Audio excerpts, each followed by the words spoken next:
Okay ಸ್ನೇಹಿತರೆ, ಇವತ್ತಿನ ಕಾರ್ಯಕ್ರಮದಲ್ಲಿ ಮುಂದನೇ ಅಂಶ ಏನಂದ್ರೆ ಆಧ್ಯಾತ್ಮಿಕ ಜ್ಞಾನ. ಸ್ನೇಹಿತರೆ, ಆಧ್ಯಾತ್ಮಿಕ ಜ್ಞಾನ ಭಾಗವಾಗಿ ಇವತ್ತಿನ ಕಾರ್ಯಕ್ರಮದಲ್ಲಿ ರಾಮಾಯಣದಲ್ಲಿ ಇರುವಂತಹ ವಿಶಿಷ್ಟ ಪಾತ್ರಗಳ ಬಗ್ಗೆ, ಅದಕ್ಕೂ ಪರಮಾರ್ಥ ಅಂತರಾರ್ಥ ಎನ್ನುವುದು ಇಂಥ ಅದ್ಭುತವಾದ ಜ್ಞಾನವನ್ನು ತಿಳ್ಕೊಳ್ಳೋಕೆ ಪ್ರಯತ್ನ ಮಾಡೋಣ. ಸೊ ಈ ಜ್ಞಾನವು ನಮಗೆ ಹೇಳ್ಕೊಡಕ್ಕೆ ಈಗಾಗಲೇ ಶಾಂತಲಾ ಮೇಡಮ್ ಜಾಯ್ನ್ ಆಗಿದ್ದಾರೆ. ಅವ್ರಿಗೂ ಸ್ವಾಗತ ಕೋರೋಣ. ವೆಲ್ಕಮ್ ಮೇಡಮ್, ಸ್ವಾಗತ.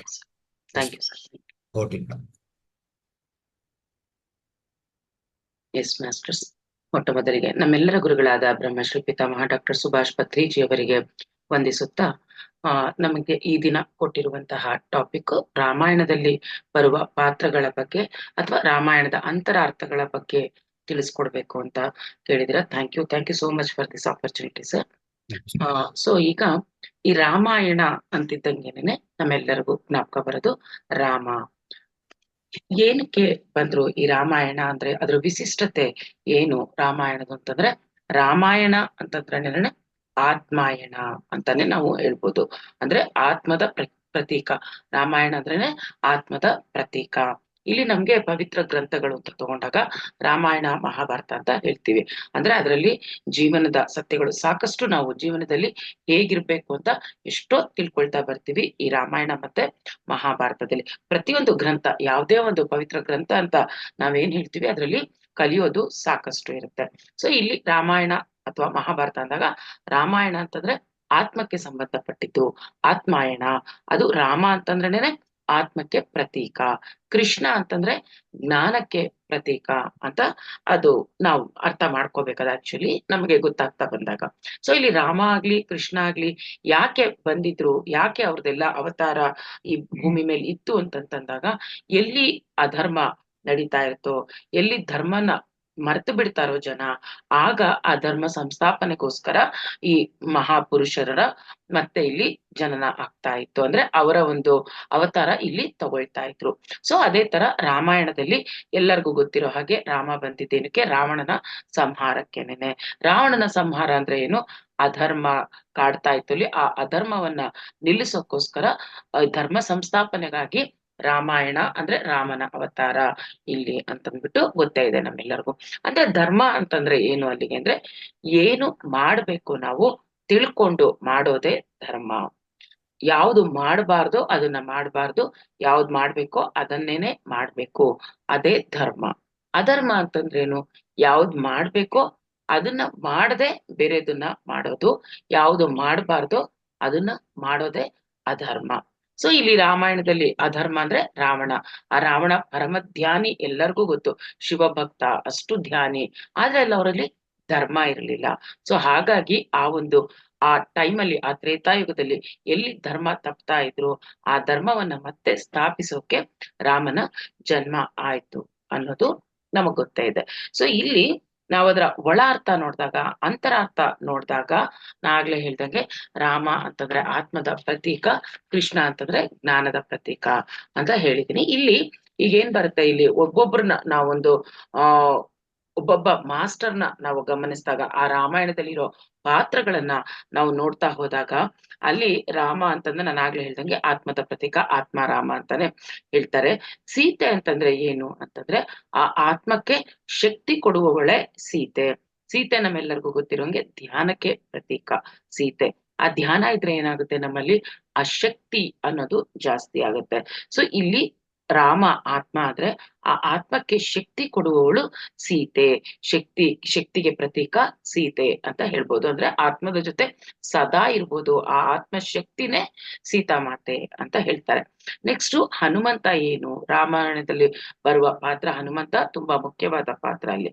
ಸೊ ಹನುಮಂತ ಏನು ಹಾಗಾದ್ರೆ, ಹನುಮಂತ ಯಾವುದಕ್ಕೆ ಪ್ರತೀಕ ಅಂತಂದ್ರೆ, ಇಲ್ಲಿ ಧ್ಯಾನಕ್ಕೆ ಪ್ರತೀಕ, ಶ್ವಾಸದ ಮೇಲೆ ಗಮನ ಅಂತ ನಾವು ಹೇಳ್ತಾ ಇರ್ತೀವಿ ಧ್ಯಾನ ಮಾಡುವಾಗ.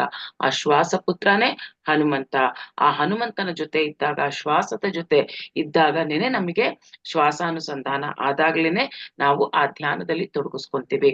ಅಲ್ಲಿಗೆ ಹನುಮಂತ ಅಂತಂದ್ರೇನೆ ಧ್ಯಾನದ ವಿಧಾನವನ್ನು ಹೇಳ್ಕೊಟ್ಟವನು. ಅಂದ್ರೆ ಶ್ವಾಸದ ಕಡೆ ಗಮನ ಅಂತ ಅದು ಜ್ಞಾಪಕ ಬರದೆ, ಹನುಮಂತ ಅಂದ ತಕ್ಷಣ ನಮಗೆ ಶ್ವಾಸಪುತ್ರ ಅಥವಾ ಆ ಶ್ವಾಸದ ಕಡೆ ಗಮನ ಅಂತ ಏನ್ ಹೇಳ್ತೀವಿ, ಅದು ಹನುಮಂತನಿಂದ ಗೊತ್ತಾಗುತ್ತೆ. ಮತ್ತೆ ನೆಕ್ಸ್ಟ್ ಲಕ್ಷ್ಮಣ ಅಂತಂದ್ರೆ ಏನು, ಯಾವ್ದಕ್ಕೆ ಪ್ರತೀಕ ಅಂತಂತಂದ್ರೆ ಬುದ್ಧಿಗೆ ಪ್ರತೀಕ. ಲಕ್ಷ್ಮಣ ಅಂತಂದ್ರೆ ಬುದ್ಧಿಗೆ ಪ್ರತೀಕ. ಯಾವಾಗ್ಲೂ ನಾವು ನೋಡ್ಬೋದು ರಾಮನ್ಗೆ ಇನ್ನ ಒಟ್ಟು 4 ಜನ, ಆದ್ರೆ ಯಾವಾಗ್ಲೂ ಲಕ್ಷ್ಮಣನೇ ರಾಮನ್ ಜೊತೆ ಯಾಕಿರ್ತಾರೆ ಅಂತಂದ್ರೆ ಆತ್ಮದ ಜೊತೆ ಇರೋದು ಯಾವುದು, ಬುದ್ಧಿ. ನಾವು 5 ಬೆರಳುಗಳಲ್ಲಿ ನೋಡ್ಕೊಂಡಾಗ ಇದು ನಮಗೆ ಈ ಕಿರುಬೆರಳು ಏನು ಶರೀರಕ್ಕೆ ಪ್ರತೀಕ, ಇದು ಮನಸ್ಸು, ಈ ಮಧ್ಯದ ಬೆರಳು ಬುದ್ಧಿ, ಇದು ಆತ್ಮ ತೋರು ಬೆರಳು, ಹೆಬ್ಬೆರಳು ಪರಮಾತ್ಮ. ಅಲ್ಲಿ ನಾವು ಈ ಬೆರಳುಗಳಲ್ಲಿ ನೋಡ್ಕೊಂಡಾಗ ಇಲ್ಲಿ ಬುದ್ಧಿ ಅಂತಂದಾಗ ಈ ದೊಡ್ಡ ಬೆರಳು ಮಧ್ಯದ ಬೆರಳು, ಬುದ್ಧಿ ಪಕ್ಕಾನೇ ಏನಿರುತ್ತೆ, ಆತ್ಮ ಇರುತ್ತೆ. ಅಲ್ಲಿ ರಾಮ ಆತ್ಮ ಆದಾಗ ಪಕ್ಕದಲ್ಲಿ ಯಾವಾಗ್ಲೂ ಇರೋದು ಯಾರು, ಲಕ್ಷ್ಮಣ. ಅಂದ್ರೆ ಆ ಲಕ್ಷ್ಮಣ ಬುದ್ಧಿಗೆ ಪ್ರತೀಕ. ರಾಮನ್ ಜೊತೆ ಸದಾ ಎಲ್ಲಿ ರಾಮ ಇರ್ತಾನೋ ಅಲ್ಲಿ ಲಕ್ಷ್ಮಣ ಅಂತಂದ್ರೆ ಆ ಲಕ್ಷ್ಮಣ ಬುದ್ಧಿಗೆ ಪ್ರತೀಕ ಅಂತ ತಿಳ್ಕೊಬೇಕಿಲ್ಲಿ. ಸೊ ನೆಕ್ಸ್ಟ್ ಇನ್ನ ಹಾಗೆ ಹೋಗ್ತಾ ನಾವು ನೋಡಿದಾಗ ರಾಮಾಯಣ ಅಂದಾಗ ಫಸ್ಟ್ ಸ್ಟಾರ್ಟ್ ದಶರಥ. ಸೊ ಇಲ್ಲಿ ದಶರಥ ಹೆಸರಲ್ಲಿ ದಶರಥ, 10 ದಶ ಅಂದ್ರೆ 10, ರಥ ಏನು 10 ಏನು ಅಂತಂತಂದ್ರೆ 5 ಪಂಚೇಂದ್ರಿಯಗಳು, 5 ಕರ್ಮೇಂದ್ರಿಯಗಳು. ಇಲ್ಲಿ ದಶರಥ ಅಂದ ತಕ್ಷಣ ನಮಗೆ ಜ್ಞಾಪಕ ಬರೋದು 10 ರಥಗಳುಳ್ಳವನು. ಏನೇನು, 5 ಪಂಚೇಂದ್ರಿಯಗಳು, 5 ಜ್ಞಾನೇಂದ್ರಿಯ ಜೊತೆ ಕೂಡ್ಕೊಂಡಿರುವವರು. ಮತ್ತೆ ಅವರ ನಾವು ನೋಡಿದಾಗ ದಶರಥಂಗೆ 3 ಜನ ಹೆಂಡತಿರು. ಇಲ್ಲಿ ಪ್ರತಿಯೊಂದು ಆ ಕ್ಯಾರೆಕ್ಟರ್ಸ್ಗೆ ಹೆಸರು ಸಹ ಅಷ್ಟು ಅರ್ಥಗರ್ಭಿತವಾಗಿ ಇದೆ. ರಾಮಾಯಣದಲ್ಲಿ ನಾವು ಒಂದೊಂದು ಹೆಸರುಗಳನ್ನು ನೋಡಿದಾಗ ಆ ಹೆಸರಿನಿಂದಾನೇ ಕಲಿಯೋದು ಸಾಕಷ್ಟು ಇದೆ. ಇಲ್ಲಿ ದಶರಥಂಗೆ 3 ಜನ ಹೆಂಡತಿರು. ಯಾಕೆ 3 ಜನ ಹೆಂಡತಿರನ್ನ ತೋರ್ಸೋದ್ರು ಇಲ್ಲಿ ಅಂತಂದ್ರೆ ನಮ್ಮೆಲ್ಲರಿಗೂ ಗುಣಗಳು ಎಲ್ಲರಿಗೂ ಗೊತ್ತಾಯಿದೆ. ರಜೋಗುಣ, ತಮೋ ಗುಣ, ಸಾತ್ವಿಕ ಗುಣ ಇವೆಲ್ಲ ನಮಗಿರುತ್ತೆ. ಅಲ್ಲಿ ರಾಮನ್ ತಗೊಂಡಾಗ ನಿರ್ಗುಣ. ಸೊ ಇಲ್ಲಿ ಈ ಗುಣಗಳ ಪ್ರತೀಕವನ್ನ ತೋರಿಸೋದೆ ಈ 3 ಜನ ದಶರಥನ ಹೆಂಡತಿಯರಿಂದ ನಾವು ಅದನ್ನ ನೋಡಬಹುದು. ಒಂದೊಂದು ಹೆಂಡತಿಯ ಹೆಸರು ಒಂದೊಂದು ಗುಣಕ್ಕೆ ಪ್ರತೀಕ ಆಗಿರುತ್ತೆ. ಇಲ್ಲಿ ಫಸ್ಟ್ ನಮಗೆ ಗೊತ್ತಿರೋಂಗೆ ಕೌಸಲ್ಯನ ಮಗ ಯಾರು, ರಾಮ. ಸಾತ್ವಿಕ ಗುಣಗಳನ್ನ ಹೊಂದಿರುವವಳೆ ಯಾರು, ಕೌಸಲ್ಯ ಅಂದ್ರೆ ಎಲ್ಲರ ಕುಶಲತೆಯನ್ನ ಕೋರುವವಳು ಕೌಸಲ್ಯ. ಸೊ ಅಂತವಳಿಗೆ ಹುಟ್ಟಿರೋದು ಶ್ರೀರಾಮ.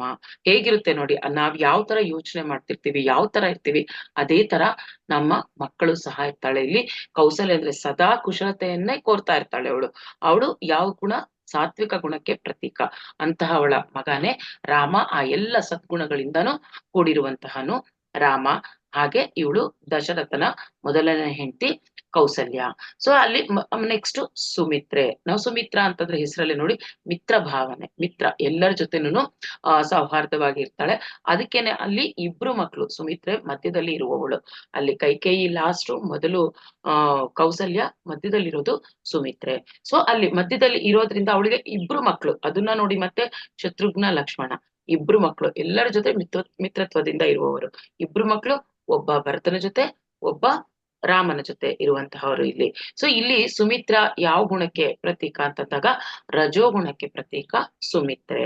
ನೆಕ್ಸ್ಟ್ ತಮೋ ಗುಣಕ್ಕೆ ಪ್ರತೀಕ ಯಾರು, ಯಾವಾಗ್ಲೂ ನಾನು, ನನ್ನದು, ನನ್ನ ದೇಹ, ಬರೀ ಇಷ್ಟರಲ್ಲೇ ಇರುವವಳು ತಮೋ ಗುಣಕ್ಕೆ ಪ್ರತೀಕ ಯಾರಿಲ್ಲಿ, ಕೈಕೇಯಿ ಅಂತ ಹೇಳ್ತಾರೆ. ಸೊ ಯಾವಾಗ್ಲೂ ಕಾಯಕದ ಜೊತೆ ಇರುವವರೇ ಕೈಕೇಯಿ ಅಂತ.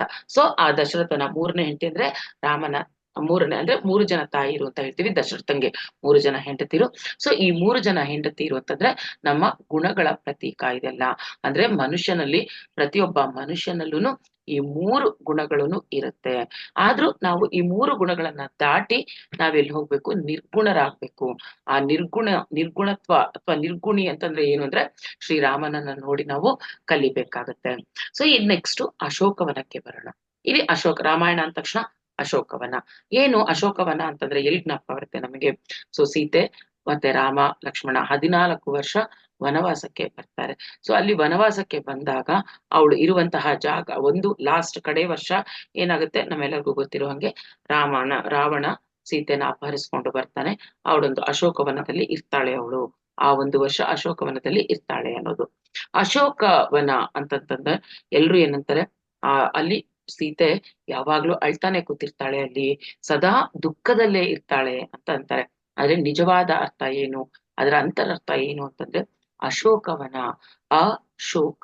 ಶೋಕವೇ ಇಲ್ಲದಿರುವಂತಹ ವನ ಅದು. ಅವಳು ಯಾವತ್ತೂ ಶೋಕಿಸ್ಲಿಲ್ಲ. ಅಲ್ಲಿ ಬಂದಾಗ ಸೀತೆ ಯಾವಾಗ್ಲೂ ಅಳ್ತಾ ಇರ್ಲೇ ಇಲ್ಲ, ಖಂಡಿತ ಅವಳು ಅಳ್ತಿರ್ಲಿಲ್ಲ. ಅವಳು ಅಲ್ಲಿ ಬಂದು ಅಲ್ಲಿ ಇರುವಷ್ಟು ದಿನಾನು ಧ್ಯಾನ ನಿರತಳಾಗಿದ್ದಳು, ಯಾವತ್ತೂ ಅತ್ತಿಲ್ಲ, ಯಾವತ್ತೂ ಅಳಲಿಲ್ಲ ಅನ್ನೋ ಮೀನಿಂಗ್ ಏನು? ಅಶೋಕ, ಶೋಕವೇ ಇಲ್ಲದಿರುವಂತಹವಳು. ಆ ಆ ಒಂದು ಸ್ಥಳ ಎಲ್ಲಿ ಶೋಕ ಇರಲ್ವೋ ಅದೇ ಅಶೋಕವನ. ಅಶೋಕ ಇಲ್ಲದಿರೋ ಪ್ಲೇಸ್ ಅಲ್ಲಿ ಸೀತೆ ಇದ್ಲು. ಅಂದ್ರೆ ಸದಾ ಧ್ಯಾನ ಮಗ್ನಳಾಗಿ ಅಲ್ಲಿರುವಷ್ಟು ದಿನ ಧ್ಯಾನದಲ್ಲೇನೆ ಅವಳು ಇದ್ಲು ಸೀತಾ. ಸೊ ಇದೆಲ್ಲ ಇಷ್ಟು ಆ ಒಂದು ಹೆಸರಿನಲ್ಲಿ ನಾವು ತಿಳ್ಕೊಳ್ಬಹುದು. ನೆಕ್ಸ್ಟ್ ಈ ಕಡೆ ಬಂತಂದಾಗ, ರಾವಣನ ಕಡೆ ನಾವು ಬಂದಾಗ, ಗೊತ್ತು ನಿಮ್ಗೆಲ್ಲರಿಗೂ ಗೊತ್ತು, ರಾವಣ ಅಂದ್ರೆ ಪರಮ ಧ್ಯಾನಿ. ಆದ್ರೂ ಅವರಲ್ಲಿ ಧರ್ಮ ಇರ್ಲಿಲ್ಲ, ಅಧರ್ಮನೇ ಇದ್ದಿದ್ರಿಂದ ಅಲ್ಲಿ ಸೋಲ್ಬೇಕಾಯ್ತು ಜೀವನದಲ್ಲಿ. ನಮ್ಗಿನ್ನ ಗೊತ್ತಿಲ್ಲ ಒಂದು ವಿಷಯ, ರಾಮಾಯಣ ಆ ಒಂದು ರಾಮ ಯುದ್ಧಕ್ಕೆ ಬರೋ ಮುಂಚೆ ಸಹ ಬಂದು ರಾವಣನ ಪರ್ಮಿಷನ್ ಕೇಳ್ತಾರಂತೆ. ಈಗ ನಾನ್ ಮಾಡಬಹುದಾ ನಿನ್ ಜೊತೆ ಯುದ್ಧ ಅಂತ ಕೇಳ್ಬಿಟ್ಟು ರಾವಣನ ಹತ್ರ ಯುದ್ಧ ಮಾಡೋದು. ರಾವಣ ಹೇಳ್ತಾರಂತೆ, ನೀನೇ ಗೆಲ್ಲೋದು, ಮಾಡಬಹುದು ಖಂಡಿತ ಯುದ್ಧಕ್ಕೆ, ನಾನು ರೆಡಿ ಇದ್ದೀನಿ, ನೀನು ಮಾಡಬಹುದು ಯುದ್ಧ ಅಂತ ತಂದ್ಬಿಟ್ಟು ಹೇಳಿ ನೀನೇ ಗೆಲ್ತೀಯ ಅಂತ ಅದನ್ನು ಹೇಳಿರ್ತಾರಂತೆ. ಅದೆಲ್ಲ ಗೊತ್ತು ರಾವಣನಿಗೆ. ಆದ್ರೂ ಯುದ್ಧ ನಡೆಯುತ್ತೆ, ಆಗತ್ತೆ. ನಮ್ಮೆಲ್ಲರಿಗೂ ಗೊತ್ತಿರಂಗೆ ಧರ್ಮನೇ ಗೆಲ್ಲೋದು ಇಲ್ಲಿ. ಸೊ ಇದಾದ್ಮೇಲೆ ಇಲ್ಲಿ ರಾವಣನ ನಾವು ಅಣ್ಣ ತಮ್ಮಂದ್ರನ್ನ ತಗೊಂಡಾಗ, ರಾವಣ ಮನಸ್ಸಿಗೆ ಪ್ರತೀಕ. ನಾನು ಅಂತಂದ್ರೆ ಪ್ರತಿಯೊಬ್ಬನಲ್ಲೂ ನಾನು ಅಂತಂದ್ರೆ ಅಲ್ಲಿ ಮನಸ್ಸು, ದೇಹ, ಬುದ್ಧಿ, ಆತ್ಮ ಇದಿಷ್ಟು ಇರುತ್ತೆ. ಸೊ ಇಲ್ಲಿ ರಾವಣ ಅಂತಂದ್ರೆ ಮನಸ್ಸಿನ ಪ್ರತೀಕ. ಕುಂಭಕರ್ಣ ಅಂತಂದ್ರೇನು? ದೇಹಕ್ಕೆ ಪ್ರತೀಕ. ಕುಂಭಕರ್ಣ ಯಾವಾಗ್ಲೂ ಏನು? ದೇಹಕ್ಕೆ ಪ್ರತೀಕ. ಮತ್ತೆ ಇಲ್ಲಿ ತಮೋಗುಣಕ್ಕೆ ಸಹ ಕುಂಭಕರ್ಣ ಪ್ರತೀಕ. ವಿಭೀಷಣ ರಜೋಗುಣಕ್ಕೆ ಪ್ರತೀಕ. ಹಾಗೆ ವಿಭೀಷಣ ಅಂದ್ರೆ ಭಯವಿಲ್ಲದವನು. ವಿಭೀಷಣ ಅಂದ್ರೆ ಏನು? ಭಯನೇ ಇಲ್ಲದಿರುವವನು ವಿಭೀಷಣ. ನಮಗ್ ಗೊತ್ತಿರೋಂಗೆ ವಿಭೀಷಣ ಮತ್ತೆ ಹನುಮಂತ ಚಿರಂಜೀವಿಗಳು, ಅದು ತಿಳ್ಕೊಂಡಿರ್ಬೇಕು ನಾವು. ಅವರಿಬ್ರು ಚಿರಂಜೀವಿಗಳು ಇಲ್ಲಿ. ಸೊ ರಾವಣ ಮನಸ್ಸಿಗೆ ಪ್ರತೀಕ ಆದ್ರೆ, ಕುಂಭಕರ್ಣ ಶರೀರದ ಪ್ರತೀಕ ಆದ್ರೆ, ವಿಭೀಷಣ ಇಲ್ಲಿ ಬುದ್ಧಿಯ ಪ್ರತೀಕ ಆದ್ರೆ, ಮತ್ತೆ ರಾಮ ನಮ್ಮೆಲ್ಲರಿಗೂ ಗೊತ್ತಿರಂಗೆ ಆತ್ಮಕ್ಕೆ ಮತ್ತೆ ಪ್ರತೀಕ ಇಲ್ಲಿ. ಸೊ ಹಾಗಾಗಿ ಆ ರಾಮಾಯಣ ಅಂದ್ರೇನೆ ಒಂದು ಆತ್ಮಾಯಣ ಅನ್ನೋದು ನಾವು ನೋಡ್ಬೇಕು. ಮತ್ತೆ ವಾಲ್ಮೀಕಿ ಬರ್ದಿದ್ಯಾರು? ಈ ರಾಮಾಯಣವನ್ನ ಬರ್ದಿದ್ಯಾರು? ವಾಲ್ಮೀಕಿ ವಾಲ್ಮೀಕಿ ಅವರು ಬರ್ದಿದ್ದು. ಆ ವಾಲ್ಮೀಕಿದು ತಗೊಂಡ್ರು ನಮಗೆ ಗೊತ್ತು, ಅವ್ರೇನಾಗಿದ್ರು ರತ್ನಾಕರ. ಎಷ್ಟು ಹಿಂಸೆ ಕೊಡ್ತಾ ಇದ್ರು, ಹೇಗಿದ್ದವ್ರು ಅವರು. ಹೇಗಾದ್ರು ವಾಲ್ಮೀಕಿ ತಪಸ್ಸುಗಳನ್ನ ಮಾಡಿ ಕಂಟಿನ್ಯೂಸ್ ಅವರು 4 ವರ್ಷ ಆ ಧ್ಯಾನ ತಪಸ್ಸನ್ನ ಮಾಡಿ ಅವ್ರ ಸುತ್ತು ಆ ಹುತ್ತ ಬೀಳದಿರುತ್ತೆ. ಅದಕ್ಕೆ ಅವ್ರಿಗೆ ಆ ವಾಲ್ಮೀಕ ಅಂದ್ರೆ ಹುತ್ತ ಸಂಸ್ಕೃತದಲ್ಲಿ. ಸೊ ವಾಲ್ಮೀಕಿ ಅನ್ನೋ ಹೆಸರು ಸಹ ಬರುತ್ತೆ. ಅವರ ಒಂದು ಈ ರಾಮಾಯಣ ಎಲ್ಲ ಹೇಗ್ ಬರ್ದ್ರು? ಅವ್ರು ನೋಡಿದ್ರ ಅದನ್ನೆಲ್ಲ? ಇಲ್ಲ, ಅವರ ಒಂದು ಥರ್ಡ್ ಐಯಿಂದ ಅವರು ಆ ಒಂದು ದಿವ್ಯ ಚಕ್ಷುವಿನಿಂದ ಇಡೀ ರಾಮಾಯಣವನ್ನ ನೋಡಿ ಅವರು ಬರೀತಾರೆ. ಬರ್ದಿದ್ದು ಎಲ್ಲಾ, ಕೆಲವ್ರು ಹೇಳ್ತಾರೆ ರಾಮಾಯಣದಲ್ಲಿ ಆ ತರ ನಡಿಲೇ ಇಲ್ಲ, ಸುಮ್ನೆ ಉತ್ಪ್ರೇಕ್ಷೆ ಕೆಲವೊಂದು ಬರ್ದಿದ್ದಾರೆ ಅಂತ ಹೇಳ್ತಾರೆ. ಇರಬಹುದು, ಎಲ್ಲಾ ಸತ್ಯ ಅಲ್ದಿದ್ರುನು ಯಾಕೆ ಬರೀತಾರೆ? ಕಥೆಗಳು ನಾವೇ ನೋಡ್ತೀವಿ, ಆ ಕಥೆಗಳಿಗೆ ಇನ್ನ ಅರ್ಥಪೂರ್ಣವಾಗಿ, ಇನ್ನ ರಸಭರಿತವಾಗಿರಕ್ಕೆ ಎಷ್ಟೋ ನಾವು ಸೇರಿಸಿ ಹೇಳ್ತೀವಿ. ಯಾಕೆ ಹೇಳ್ತೀವಿ? ಅದರಿಂದ ಕೆಟ್ಟದಾಗಕ್ಕಲ್ಲ, ಇನ್ನ ಒಳ್ಳೇದನ್ನ ಕಲೀಲಿ. ಆ ಕಥೆಗಳಿಂದ ಒಂದೊಂದು ನಮ್ಗೆ ಮೆಸೇಜ್ಗಳು ಬರ್ಬೇಕು, ಒಂದೊಂದು ಮಾರಲ್ ಅನ್ನ ನಾವು ತಗೋಬೇಕು ಅಂತ ಕಥೆಗಳನ್ನ ಬರಿತಾ ಇರ್ತೀವಿ. ಅದೇ ತರ ಇಲ್ಲಿ ರಾಮಾಯಣ ಸಾಕಷ್ಟು ಜನ ಇದೆ ಇಲ್ಲ ಎಲ್ಲ ಹೇಳ್ತಾರೆ. ಖಂಡಿತ ರಾಮಾಯಣ ಇದೆ, ಆದ್ರೆ ಅದ್ರಲ್ಲಿ ಬರೆಯುವಾಗ ಸ್ವಲ್ಪ ಉತ್ಪ್ರೇಕ್ಷೆಗಳು ಇರಬಹುದು.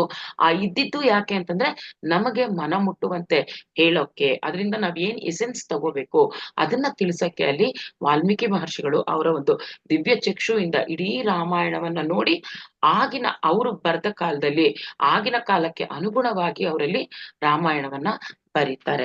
ಅಲ್ಲಿ ಸಣ್ಣ ಪುಟ್ಟದು ಇಲ್ಲ, ಸುಳ್ಳು ಅಂತ ಹೇಳಕ್ಕೆ ಸಾಧ್ಯ ಇಲ್ಲ. ಸೊ ಆಗ ರಾಮಾಯಣ ಬರೆದ ವಾಲ್ಮೀಕಿ ಮತ್ತೊಂದು ಜನ್ಮದಲ್ಲಿ ಅವರು ತುಳಸಿದಾಸರಾಗ್ತಾರೆ. ವಾಲ್ಮೀಕಿನೇ ಇನ್ನೊಂದು ಜನ್ಮದಲ್ಲಿ, ಅವ್ರು ಎಷ್ಟೋ ಜನ್ಮಗಳಿರುತ್ತಲ್ಲ, ಹಲವಾರು ಜನ್ಮಗಳು, ಅದರಲ್ಲಿ ವಾಲ್ಮೀಕಿದು ಮತ್ತೊಂದು ಜನ್ಮ ಬಂದು ತುಳಸಿದಾಸರು. ಸೊ ಹಾಗಾಗಿ ತುಳಸಿದಾಸರು ಸಹ ರಾಮಚರಿತ ಮಾನಸ ಮತ್ತೆ ಬರೀತಾರೆ. ಆ ರಾಮಚರಿತ ಮಾನಸಗೂ ಈ ರಾಮಾಯಣಕ್ಕೂ, ವಾಲ್ಮೀಕಿ ರಾಮಾಯಣಕ್ಕೂ ಸ್ವಲ್ಪ ಸ್ವಲ್ಪ ವ್ಯತ್ಯಾಸಗಳಿರುತ್ತೆ. ಯಾಕೆ ಬಂತು ಆ ಸ್ವಲ್ಪ ಸ್ವಲ್ಪ ವ್ಯತ್ಯಾಸಗಳು ಅಂದ್ರೆ, ಆಗ ವಾಲ್ಮೀಕಿ ಆವಾಗಿನ ಒಂದು ಇದಕ್ಕೆ ಬರ್ತಿದ್ರು ಕಾಲಕ್ಕನುಗುಣವಾಗಿ. ಇಲ್ಲಿ ರಾಮಚರಿತ ಮಾನಸ ಬರೆಯುವಾಗ ತುಳಸಿದಾಸರು ಈಗಿನ ಕಾಲಕ್ಕನುಗುಣವಾಗಿ ಬರ್ದಿರೋದ್ರಿಂದ ಸ್ವಲ್ಪ ಸ್ವಲ್ಪ ಚೇಂಜಸ್ ಅನ್ನ ತಂದ್ಕೊಂಡು ಬರ್ದಿದ್ದಾರೆ. ಹಾಗೆ ಇನ್ನ ಎಷ್ಟೋ ಜನಕ್ಕೆ ಗೊತ್ತಿದೆಯೋ ಗೊತ್ತಿಲ್ವೋ ಗೊತ್ತಿಲ್ಲ, ಹಿಟ್ಲರ್ ಸಹ ರಾವಣನ ಇನ್ನೊಂದು ಜನ್ಮ ಹಿಟ್ಲರ್ ಸಹ ರಾವಣ ಆಗಿದ್ರು ಅಂತಾನು ಹೇಳ್ತಾರೆ. ಹಾಗೆ ಹಿಟ್ಲರು ನಾವು ವೆಜಿಟೇರಿಯನ್, ಕಂಪ್ಲೀಟ್ ವೆಜಿಟೇರಿಯನ್ ಹಿಟ್ಲರು. ಇದು ಎಷ್ಟೋ ಜನಕ್ಕೆ ಗೊತ್ತಿದೆಯೋ ಗೊತ್ತಿಲ್ವೋ ಗೊತ್ತಿಲ್ಲ. ಸೊ ಹಾಗಾಗಿ ರಾವಣನ ಇನ್ನೊಂದು ಜನ್ಮ ಆಗಿರೋದಕ್ಕೆ ಹಿಟ್ಲರ್ ಸಹ ಇಲ್ಲಿ ಎಷ್ಟೋ ರಾವಣನ ಗುಣಗಳು ಇರುತ್ತೆ, ಆದ್ರೆ ವೆಜಿಟೇರಿಯನ್ ಸಹ ಆಗಿರ್ತಾರೆ ರಾವಣ. ಸೊ ಇಲ್ಲಿ ಇನ್ನೊಂದು ನಾವು ನೋಡ್ತಾ ಜನಕರಾಜರು, ರಾಮಾಯಣ ಅಂದ ತಕ್ಷಣ ನಾವಿಲ್ಲಿ ಜನಕರಾಜರನ್ನ ಬರೆಯಕ್ಕಾಗಲ್ಲ. ಸೀತಾಯಣ ಓದದ್ಮೇಲಂತೂ ಜನಕ ಮಹಾರಾಜ ಅಂದ್ರೆ ಹೇಗೆ, ಅವ್ರ ಇಂಪಾರ್ಟೆನ್ಸು, ಅವರ ಒಂದು ಕ್ಯಾರೆಕ್ಟರಿಸ್ಟಿಕ್ಸ್ ನಮಗೆ ಗೊತ್ತಾಗ್ಬೇಕು. ಜನಕ ಅಂತ ಯಾಕಂತ ಇದ್ರು ಅವ್ರನ್ನ ಅಂತ ಅನ್ನೋದು ನಿಜವಾಗ್ಲೂ ಸೀತಾಯಣ ಓದಿದಾಗ ನಮ್ಗೆ ಅರ್ಥ ಆಗ್ತಾ ಬರುತ್ತೆ. ಜನಕ ಮಹಾರಾಜರಾದ್ರೆ ಎಲ್ಲರಿಗೂ ತಂದೆ, ಜನಕ ಅಂದ್ರೆ ತಂದೆ, ಪ್ರತಿಯೊಬ್ಬರಿಗೂ ತಂದೆ, ತಂದೆಯ ಸ್ಥಾನದಲ್ಲಿ ಇರ್ತಾರೆ ಅಲ್ಲಿ ಜನಕರಾಜ. ಅವರ ಒಂದು ಆ ಅಲ್ಲಿ ಪರಿಪಾಲನೆ ಹೇಗಿರುತ್ತೆ, ಅವರ ರಾಜ್ಯ ಪರಿಪಾಲನೆ ಅಂದ್ರೆ ಅಷ್ಟು ಅದ್ಭುತವಾಗಿರುತ್ತೆ. ಆಗಿನ ಒಂದು ಇದ್ರಲ್ಲೇನೆ ಜನಕ ಮಹಾರಾಜರು ಯಾವುದೇ ಒಂದು ಸ್ವಾರ್ಥತೆ ಇಲ್ಲದೆ ನಿಸ್ವಾರ್ಥ ಮನೋಭಾವದಲ್ಲಿ ಎಲ್ಲಾ ರಾಜರು ಯುದ್ಧಗಳನ್ನ ಮಾಡ್ತಾ ಇರ್ತಾರೆ. ಆ ಜಾಗ ನಂಗೆ ಬೇಕು, ಈ ಜಾಗ ನನಗ್ ಬೇಕು, ಎಲ್ಲಾ ಯುದ್ಧಗಳನ್ನ ಮಾಡ್ಕೊಂಡು ಗೆಲ್ತಾ ಇರ್ತಾರೆ. ಆದ್ರೆ ಜನಕ ಮಹಾರಾಜರು ಯಾವತ್ತೂ ಆತರ ಮಾಡ್ಲಿಲ್ಲ. ಅವರ ಪ್ರದೇಶ, ಅವರ ರಾಜ್ಯ ಎಷ್ಟಿತ್ತು, ಆ ಇಡೀ ರಾಜ್ಯವನ್ನ ಹೇಗೆ ಪರಿಪಾಲನೆ, ಒಂದು ಮಾಡೆಲ್ ಅಂತಾನೆ ಹೇಳ್ಬೋದು ಅವ್ರ ರಾಜ್ಯ. ಅಷ್ಟು ಅದ್ಭುತವಾಗಿರುತ್ತೆ. ಅಲ್ಲಿರೋ ಪ್ರತಿಯೊಬ್ಬ ಟ್ಯಾಲೆಂಟೆಡ್ ಪರ್ಸನ್ ಯಾರೇ ಇರ್ಲಿ, ಆ ಒಂದು ಟ್ಯಾಲೆಂಟ್ಗೂ ಸಹ ಅವರಲ್ಲಿ ಎಂಕರೇಜ್ ಮಾಡ್ತಾ ಇರ್ತಾರೆ.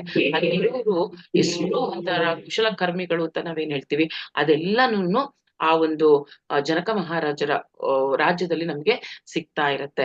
ಅಷ್ಟು ಎಲ್ಲರಿಗೂ ಜನಕರಾಗೆ ಇದ್ರು ಅವರು. ಯಾರಿಗೂ ಒಬ್ಬ ರಾಜ ಅನ್ನೋ ದಬ್ಬಾಳಿಕೆ, ಅಹಂಕಾರ ಆತರ ಯಾವತ್ತೂ ಇರ್ಲಿಲ್ಲ ಜನಕ ಮಹಾರಾಜರಿಗೆ. ಮುಂದೆ ರಾಮನಿಗೆ ಸಹ ಮೋಟಿವೇಶನ್ ಯಾರು, ಜನಕ ಮಹಾರಾಜರು. ಅವರಿಂದ ಎಷ್ಟೋ ವಿಷಯಗಳನ್ನ ಅವರು ಹೇಗಿಟ್ಕೋಬೇಕು ರಾಜ್ಯನ ಅನ್ನೋ ಎಷ್ಟೋ ವಿದ್ಯೆಗಳನ್ನ ಕಲ್ತ್ಕೊಳ್ಳೋದು ಶ್ರೀರಾಮ ಸಹ ಜನಕರಿಂದಾನೇ ಕಲಿತಾರೆ. ನಾವು ಆ ಸೀತಾಯಣ ನೋಡ್ತಾ ಹೋದಾಗ ಈ ಒಂದು ಪಾತ್ರಗಳು ತುಂಬಾ ಅದ್ಭುತವಾಗಿದೆ ಅಲ್ಲಿನೂ ಸಹ. ಸೊ ಹಾಗಾಗಿ ಜನಕ ಮಹಾರಾಜ, ಜನಕ ಅಂದ್ರೆ ಎಲ್ಲರಿಗೂ ಒಂದು ತಂದೆ ಸ್ಥಾನದಲ್ಲಿ ಇಟ್ಕೊಂಡು ಹೇಗೆ ನಡ್ಕೋಬೇಕು ಜೀವನದಲ್ಲಿ, ಈ ರಾಜ ಅಂದ್ರೆ ಹೇಗಿರ್ಬೇಕು, ಪ್ರಜೆಗಳಂದ್ರೆ ಹೇಗಿರ್ಬೇಕು, ಇವೆಲ್ಲವನ್ನ ನಾವು ಹೇಗ್ ನೋಡ್ಕೋಬೇಕು ಪ್ರಜೆಗಳನ್ನ, ಅಥವಾ ಮಕ್ಕಳನ್ನ ಹೇಗೆ, ಎಸ್ಪೆಷಲಿ ಸೀತಾದೇವಿನವ್ರು ಹೇಗ್ ಬೆಳೆಸಿದ್ರು ಅದು ಸಹ ನಾವು ಕಲಿಬಹುದು ಜನಕರಾಜನಿಂದ. ಆ ಸೀತೆ ಯಾವಾಗ್ಲೂ ಪ್ರಕೃತಿಯ ಮಧ್ಯೆ, ಪ್ರಕೃತಿಯ ಜೊತೆ ಕನೆಕ್ಟ್ ಆಗೇ ಇರ್ತಾಳೆ ಸೀತಾದೇವಿ. ಅದಕ್ಕೆ ತಕ್ಕಂಗೆ ಯಾವತ್ತೂ ಇಲ್ಲ ಅನ್ಲಿಲ್ಲ ಜನಕ ಮಹಾರಾಜ. ಸೀತೆಗೆ ಹೇಗೆ ಬೇಕೋ ಹಾಗೆ ಇರಕ್ಕೆ ಸಂಪೂರ್ಣವಾದ ಫ್ರೀಡಮ್ ಸಹ ಕೊಟ್ಟಿರ್ತಾರೆ ಜನಕ ಮಹಾರಾಜರು. ಅವ್ರು ಎಲ್ಲಿ ಹೋಗುವಾಗ್ಲೂ ಸೀತೆ ಅಷ್ಟು ಚಿಕ್ಕವಳಾಗಿದ್ರು ಅವ್ರು ಎಲ್ಲೆಲ್ಲಿ ಹೋಗ್ತಾರೋ ಅಲ್ಲೆಲ್ಲಾನು ಸೀತೆಯನ್ನ ಕರ್ಕೊಂಡು ಹೋಗೋರು ಅವರು. ಚಿಕ್ಕವಳೋ ದೊಡ್ಡವಳೋ ಆದ್ರೂ ಗೊತ್ತವ್ರಿಗೆ ಸೀತೆ ಏನಕ್ಕೆ ಕಾರಣ ಜನ್ಮ ಎಲ್ಲಾ ಗೊತ್ತು ಜನಕರಾಜರಿಗೆ. ಹಾಗಾಗಿ ಸೀತೆನ ಪ್ರತಿಯೊಂದು ಕಡೆಗೂ ಅವ್ರ ಜೊತೆ ಕರ್ಕೊಂಡು ಹೋಗ್ತಾ ಇರ್ತಾರೆ. ಇಲ್ಲಿ ಸೀತೆ ನೋಡಿದಾಗ ನಾವ್ ಇನ್ನೊಂದು, ಸೀತಾದೇವಿ ಅಂದ ತಕ್ಷಣ ಪ್ರತಿಯೊಬ್ಬರಿಗೇನು ಅವಳು ಯಾವ್ದಕ್ಕೂ ಅಪೋಸ್ ಮಾಡಲ್ಲ, ರಾಮ ಹೇಳ್ದಂಗೆ ನಡ್ಕೊಂತಿರ್ತಾಳೆ, ತಲೆ ತಗ್ಸ್ಕೊಂಡೇ ಅವಳು ಯಾವಾಗ್ಲೂ ಇರ್ತಾಳೆ, ಎಲ್ಲಾ ಅವಮಾನಗಳನ್ನ ನುಂಗಾಕ್ತಾ ಇರ್ತಾಳೆ. ಈ ತರ ಏನೇನೋ ಕಲ್ಪನೆಗಳು ಒಂದೊಂದು ಇದೆ. ಆದ್ರೆ ಇಲ್ಲಿ ಸೀತಾದೇವಿದು ಒಂದೊಂದು ಅದ್ಭುತ. ಸೀತಾದೇವಿ ನಿಜವಾಗ್ಲು ಸಾಕಷ್ಟು ಕಲಿಯೋದಿದೆ. ಚಿಕ್ಕ ಹುಡುಗಿಯಿಂದಾನು ಸೀತೆಯನ್ನು ನೋಡಿ ಕಲಿಯೋದು ಎಷ್ಟೋ ವಿಷಯಗಳಿದೆ. ಆ ಪ್ರಕೃತಿ ಜೊತೆ ಅವಳಿಗಿದ್ದ ಕನೆಕ್ಷನ್. ಯಾರು ಪ್ರಕೃತಿನ ಹಾಳು ಮಾಡ್ತಾ ಇದಾರೆ, ಒಂದು ಮರ ಕಡಿತಾ ಇದಾರೆ ಅಂತಂದ್ರೆ ಸೀತಾದೇವಿಗೆ ತುಂಬಾನೇ ಸಿಟ್ಟು ಬರ್ತಾ ಇತ್ತು ಆ ಚಿಕ್ಕ ಮಗುವಿಂದಾನು. ಒಂದ್ಸಲಿ ಇದೇ ತರ ಜನಕ ಮಹಾರಾಜರ ಜೊತೆ ಅವಳು ಅಡವಿಗೆ, ಕಾಡಿಗೆ, ಆಶ್ರಮಗಳಿಗೆ ಹೋದಾಗ ಅಲ್ಲಿ ಹೊಸದಾಗಿ ಒಂದು ಆಶ್ರಮಗಳನ್ನ ನಿರ್ಮಿಸಿರ್ತಾರೆ. ಏನಕ್ಕೆ ನಿರ್ಮಿಸಿರ್ತಾರೆ ಆಶ್ರಮಗಳು, ಅದು ಒಳ್ಳೆ ಉದ್ದೇಶಕ್ಕನೇನೆ.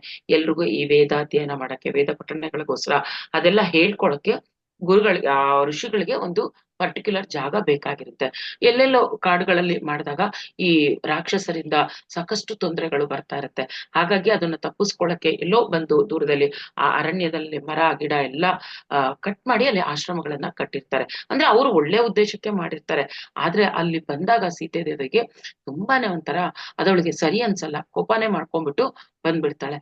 ಇನ್ನ ತುಂಬಾ ಚಿಕ್ಕ ಹುಡುಗಿ ಅವಾಗ. ಯಾಕೆ ಈ ತರ ಕೋಪ, ಏನಾಯ್ತು ಅಂತ ಕೇಳಿದಾಗ ಜನಕ ಮಹಾರಾಜರು ಕೇಳ್ತಾರೆ ಏನ್ ತಪ್ಪಾಯ್ತು ಅಂತ. ಋಷಿಗಳು ಬಂದು ತುಂಬಾ ಕೇಳ್ಕೊಂತಾರೆ ಯಾಕೆ ಏನಾಯ್ತು ಅಂತಂದಾಗ ಅವಳು ಹೇಳ್ತಾಳೆ, ನೀವು ಮಾಡಿರ್ಬೋದು, ಜನಗಳಿಗೆ ಒಳ್ಳೇದಂತಾನೆ ಮಾಡಿರ್ಬೋದು ಆಶ್ರಮ, ಇಲ್ಲ ಅಂತ ಹೇಳಲ್ಲ. ಆದ್ರೆ ಇಷ್ಟು ಆಶ್ರಮಗಳನ್ನ ಕಟ್ಟಕ್ಕೆ ನೀವ್ ಎಷ್ಟು ಗಿಡಗಳನ್ನ, ಮರಗಳನ್ನ ಕಟ್ ಮಾಡಿದೀರಾ, ಎಷ್ಟು ಪ್ರಕೃತಿಗೆ ಎಷ್ಟು ಹಾನಿ ಇದ್ರಿಂದ ಅಂತ ಆ ಚಿಕ್ಕ ವಯಸ್ಸಲ್ಲಿ ಅವಳು ಹೇಳ್ತಾಳೆ. ಎಲ್ಲರಿಗೂ ನಿಜ ಅಂತ ಅನ್ಸುತ್ತೆ. ಹೌದು, ನಮ್ಗೆ ಗೊತ್ತಾಗ್ಲಿಲ್ಲ, ಮಾಡ್ಬಿಟ್ವಿ ನಾವು, ಈಗ ಇದಕ್ಕೆ ಪರಿಹಾರ ಏನು ಅಂತ ಕೇಳ್ತಾರೆ.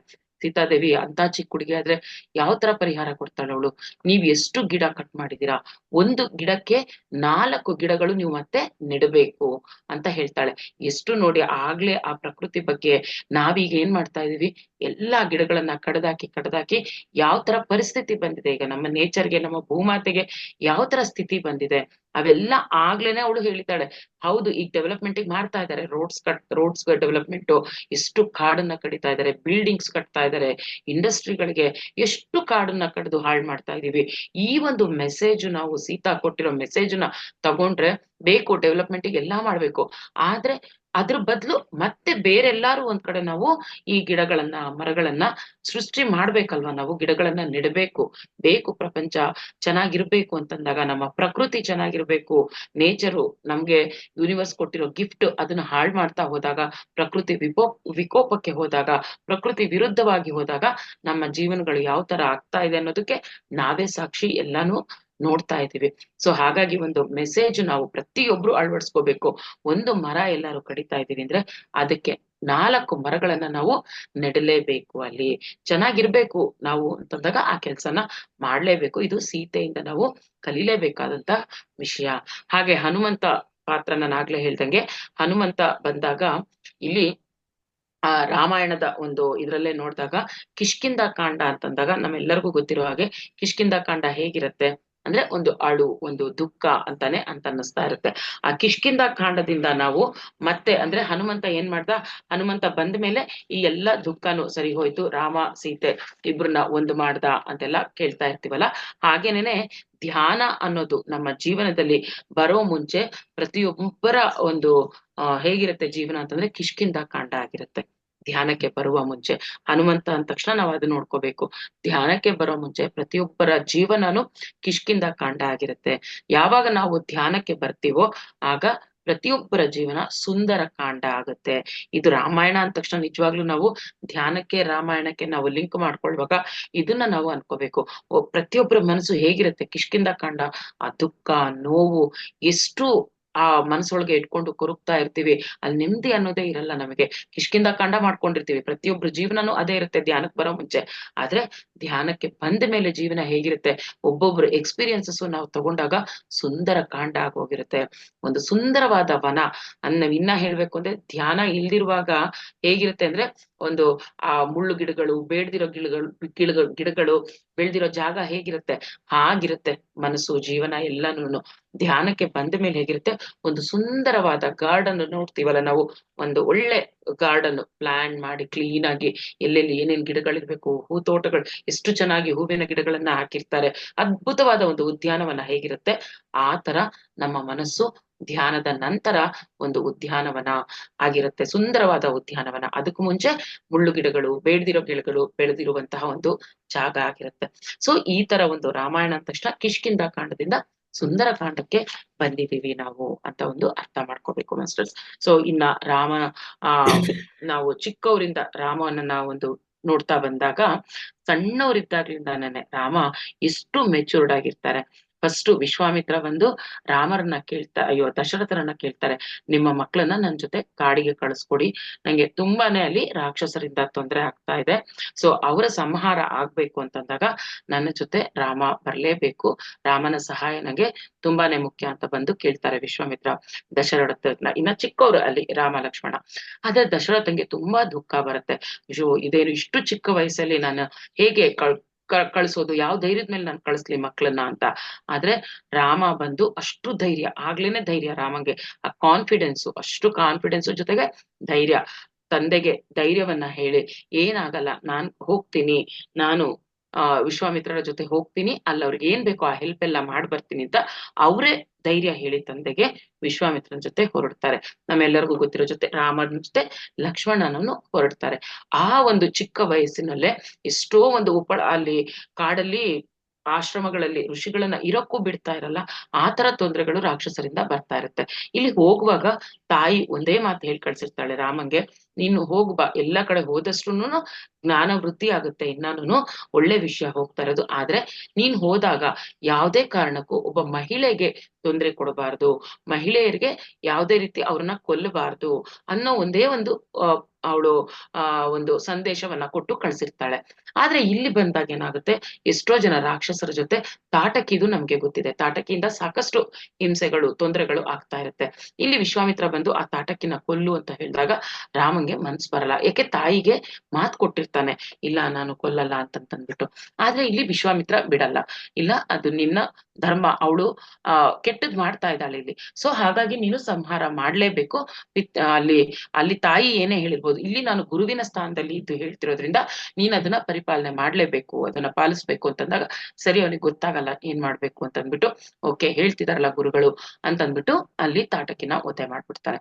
ಇದಾದ್ಮೇಲೆ ಇದೆಲ್ಲ ಮುಗಿಸ್ಕೊಂಡು ಮನೆಗೆ ಹೋದ್ಮೇಲೆ ವಾಪಸ್ಸು ಅವಳಿಗೆ ಒಂಥರ ಏನೋ ಒಂದು ದುಃಖ, ಗೊತ್ತಿಲ್ದಿರೋ ನೋವು.